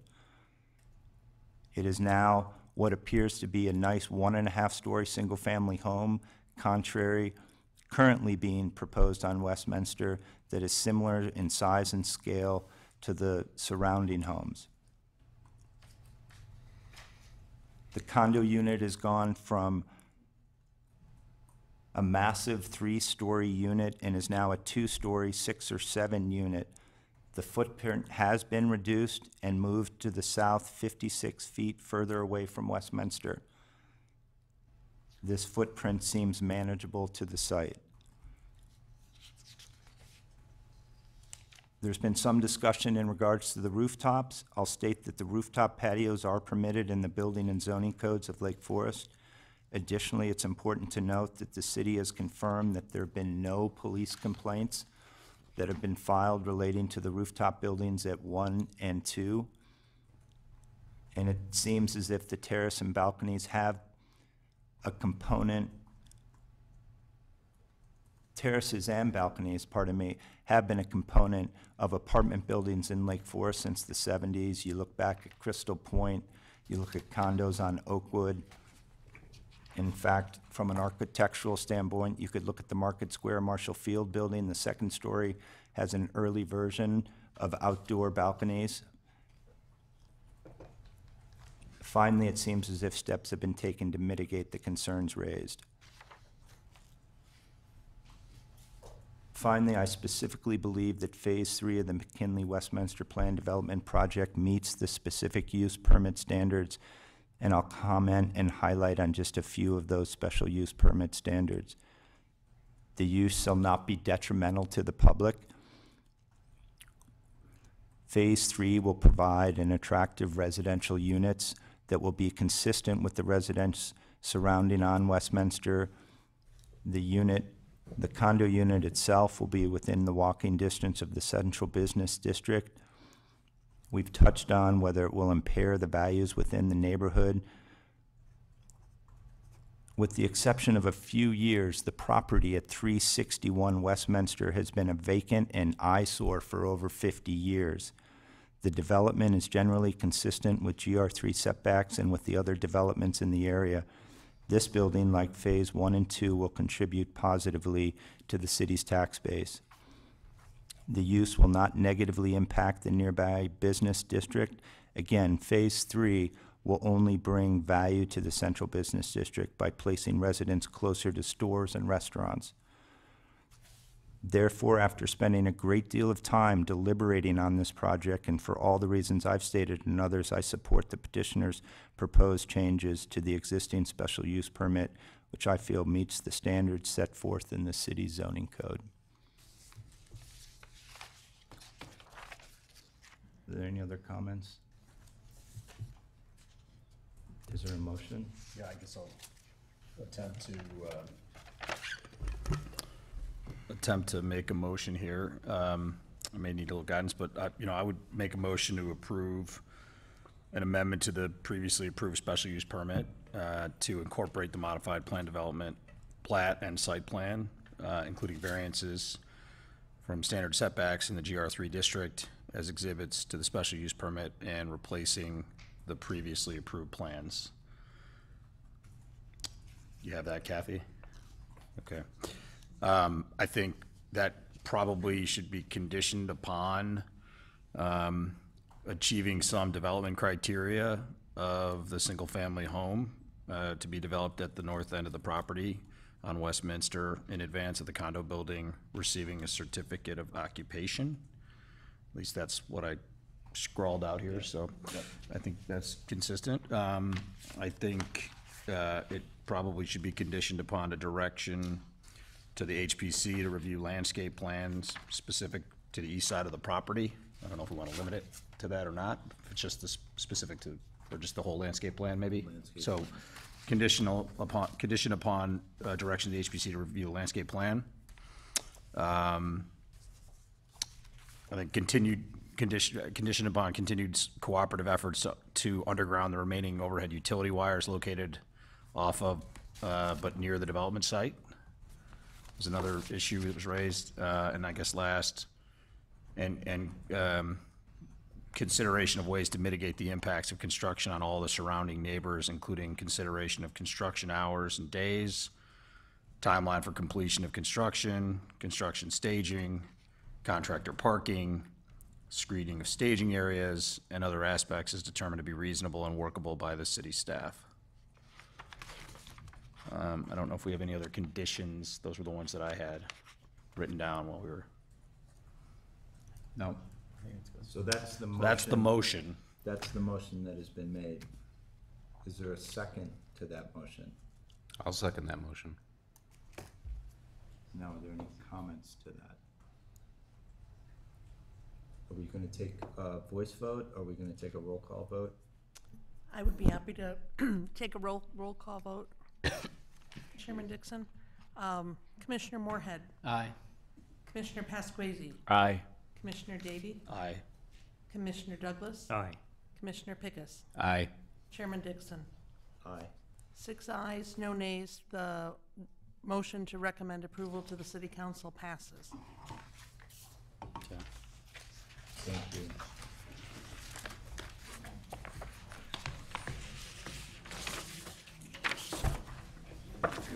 Other items on this evening, for any matters not on the agenda? Nothing from staff. I don't know if there are any requests to items speak from the public. Other than what was on the agenda? Nothing else from staff? Nothing else from staff. Is there a motion to adjourn? So moved. Second. Do we need to consider the dates for 2023? Oh. The dates for 2023? Thank you. I All forgot right. that now 2 months in a row. What do we do without Jamie? I'm sorry, you do have a calendar in front of you. The proposed Plan Commission meeting schedule for 2023. I believe that was in your packet. It was. I had We it. would, of course, still poll prior to meetings. If something comes up and we have a quorum difficulty, we would renotice and reschedule a meeting. But if you are comfortable with those dates, motion would be appreciated so we could publish that. So moved. Second. All those in favor of the 2023 meeting schedule? Aye. Aye. Aye. Thank you. Thank you for catching that, Commissioner Moorhead.